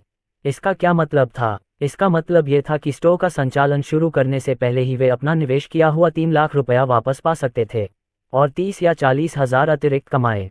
क्या ये वास्तव में बिना एक पैसा खर्च किए इतना बड़ा स्टोर हासिल करना नहीं था? इस पर मोल तोल की गुंजाइश है। इसे जल्दी से बेच दो। पत्नी के सहमत होने के बाद आदित्य मेहता ने मूविंग ग्रुप में संदेश भेजा कि ये लोग नए साल पर वापस नहीं गए और पैसा कमाने के लिए दिल्ली में ही रुक गए। आदित्य मेहता, सब लोग आज रात मेरे घर डिनर पर आइए। एक महत्वपूर्ण बात पर चर्चा करनी है। जनरल, क्या बात है? आदित्य मेहता, मैंने हाल ही में खुले टेंग शेंग फ्रूट सुपरमार्केट का अधिग्रहण कर लिया है। मैं पूछना चाहता हूं कि क्या आप लोग इसमें निवेश करने में रुचि रखते हैं? हम इस पर मिलकर काम कर सकते हैं। सामान्य। जनरल, मेरा इंतजार करो, मैं वहां जल्दी पहुंच जाऊंगा। गांव का फूल मेरा है, मैं पहले से ही अपने रास्ते पर हूं। क्या युवती सुगंधित नहीं है? चावल ज्यादा पकाओ, भाभी जानती हैं कि मैं बहुत खाती हूं। कृपया अपने शेष जीवन में कड़ी मेहनत करें। ट्राइसाइकिल लैम्बोर्गिनी की दक्षता से चल रही है, कुछ ही समय में वहां पहुंच जाएगी। युवा मार्शल झांग ताओ ने कोई जवाब नहीं दिया क्योंकि वह पहले ही आ चुके थे। बूढ़े मेहता, तुमने चुपचाप सौदा तय कर लिया। आज दोपहर को ही यह मामला निपट गया। मैं आप लोगों के साथ निवेश पर चर्चा करना चाहता था। आदित्य मेहता ने उनसे कहा कि वे बैठकर अनुबंध को देखें। स्पष्ट रूप से कहें तो पुराने भाई होने के नाते उन्हें एक दूसरे के प्रति ईमानदार होना चाहिए। उन्होंने शेयर बिक्री में 7 लाख रुपये मूल्य के सौदे के लिए 3 लाख रुपये खर्च कर दिए थे और उन्हें ये बात पहले ही स्पष्ट रूप से बतानी पड़ी थी। इसमें कोई धोखा नहीं था, केवल ऐसी ईमानदारी से ही भाईचारा हमेशा कायम रह सकता था। हे भगवान, क्या तुमने उसकी माँ का नाटक किया या उसके पिता को मूर्ख बनाया कि वे सिर्फ 3 लाख में इसके लिए राजी हो गए? झांग ताओ को बहुत आश्चर्य हुआ। जब उन्होंने पहले पूछा था तो कीमत 10 लाख बताई गई थी और बातचीत की कोई गुंजाइश नहीं थी।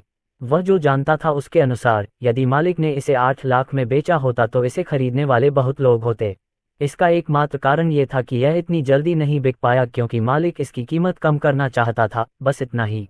आखिरकार 1 मिलियन सचमुच बहुत ज्यादा था। 8 लाख बहुत उचित था और 7 लाख वास्तविक मूल्य से थोड़ा कम था, जिससे ये वास्तव में एक अच्छा सौदा बन गया। आदित्य मेहता ने हल्के से हंसते हुए कहा, मैंने स्वाभाविक रूप से एक छोटी सी चाल का इस्तेमाल किया, लेकिन 7 लाख की कीमत के साथ मुझे बताएं कि क्या आप इसे स्वीकार कर सकते हैं? बेशक, मैं कर सकता हूँ, मैं क्यों नहीं कर सकता? झांग ताओ ने बिना किसी हिचकिचाहट के जवाब दिया, यदि आप ये पैसा कमा सकते हैं तो यह आपका अपना कौशल है। मेरे भाई, मुझे बिल्कुल भी ईर्ष्या नहीं है, केवल प्रशंसा और सम्मान है। दुकान वास्तव में 7 से 800 हजार की है और मैं इस मानक पर निवेश करने में नुकसान नहीं उठाऊंगा। बस आप मुझे कितना निवेश करने की अनुमति देने की योजना बना रहे हैं? 20%। आदित्य मेहता ने उसके कंधे पर हाथ फेरा, हम साथ साथ पले बड़े हैं और हम एक ही गांव से हैं। मुझे ये सुनकर राहत मिली कि तुम इस तरह सोचते हो। मैं किसी और चीज़ की गारंटी नहीं दे सकता, लेकिन मैं, बूढ़ा मेहता, इस स्टोर को संभालने की पूरी कोशिश करूंगा और यह सुनिश्चित करूंगा कि जब तुम इस साल वापस जाओ तो तुम अपनी पसंद की कोई भी लड़की चुन सको और तुम्हारे लिए मैचमेकर्स तुम्हारे दरवाजे पर आकर खड़े हो जाएं। तुमने ही कहा था, झांग ताओ ने दिल खोलकर हंसते हुए कहा। वह पहले से ही ऐसे दृश्य के बारे में कल्पना करने लगा था। जब बाद में अन्य लोग पहुंचे तो केवल 29% शेयर ही बचे थे, लेकिन फिर भी आदित्य मेहता ने पहले उनके साथ चीजें स्पष्ट कर दीं। अंत में चारों व्यक्तियों ने 7% हिस्सा खरीद लिया तथा शेष 1% के लिए किसी में झगड़ा नहीं हुआ। इसे भाइयों के क्लब हाउस के लिए भविष्य का मसाज शुल्क माना गया। अनुबंध पर अभी हस्ताक्षर नहीं हुए थे, लेकिन पैसा जल्दी ही हस्तांतरित हो गया, मुख्यतः इसलिए क्योंकि वर्षों से वे सभी ओल्ड मेहता पर भरोसा करते थे। वह जो कुछ करता था उसमें विश्वसनीय था, वह बहुत महत्वपूर्ण था। डिंग, मेजबान को आज 336,000 का भुगतान मिला है, जिसमें से शुद्ध आय 36,000 है। क्या आप यादृच्छिक गुणक को सक्रिय करना चाहेंगे? ये गोल्डन फिंगर वास्तव में उच्च श्रेणी का था। उन्होंने स्टोर को अपने नियंत्रण में लेने के लिए 3 लाख रुपए खर्च किए थे और अब 48% शेयर बेचकर उन्होंने न केवल अपना खर्च किया हुआ सारा पैसा वापस पा लिया, उन्होंने 30,000 से अधिक का शुद्ध लाभ भी कमाया, जो उस दिन की उनकी शुद्ध आय भी बन गई। उस दिन अपनी किस्मत को असाधारण रूप से अच्छा महसूस करते हुए आदित्य मेहता अपने मन में एक्टिवेट बटन पर क्लिक करने से खुद को रोक नहीं सके।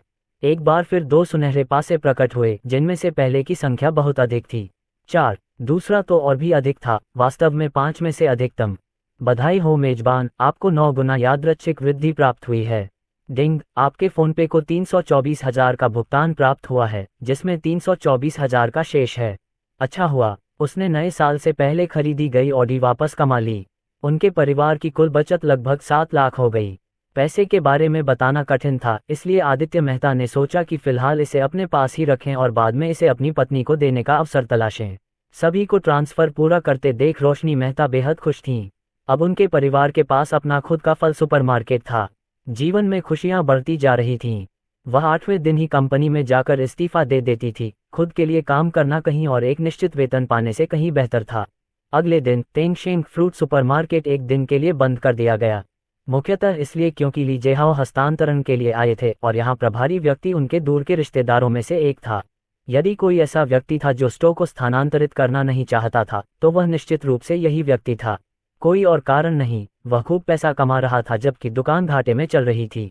अब जबकि दुकान स्थानांतरित हो चुकी थी, वह अभी भी वहीं रहना चाहता था, लेकिन स्वाभाविक रूप से यह असंभव था। क्या ये वही बात नहीं है जो वे कहते हैं कि दूसरी पीढ़ी के अमीर उद्यमियों के पास धन की कमी नहीं होती? दोनों कैश रजिस्टर एप्पल कंप्यूटर थे और स्टोर की सभी लाइटें ब्रांडेड थीं। यहाँ तक कि फलों की रैक भी सबसे अच्छी थी जो आप खरीद सकते थे। सबसे अधिक अपमानजनक बात तो वह डिलीवरी ट्रक थी। चून की स्टोर स्थानांतरित हो चुका था, इसलिए ट्रक भी स्वाभाविक रूप से उसके साथ ही आया। 4.2 मीटर का इसुजू बॉक्स ट्रक, जिसकी कीमत लगभग 1,60,000 है। ये संभव है कि ली जेहाओ को यह भी याद नहीं था कि उसके पास ऐसा ट्रक भी है। वैसे भी अनुबंध पर हस्ताक्षर करते समय फल सुपरमार्केट से संबंधित हर चीज उसे सौंप दी गई थी। जब तक उन्होंने अपना बॉस वाला मुखौटा बरकरार रखा, तब तक सब ठीक था। अध्याय 13।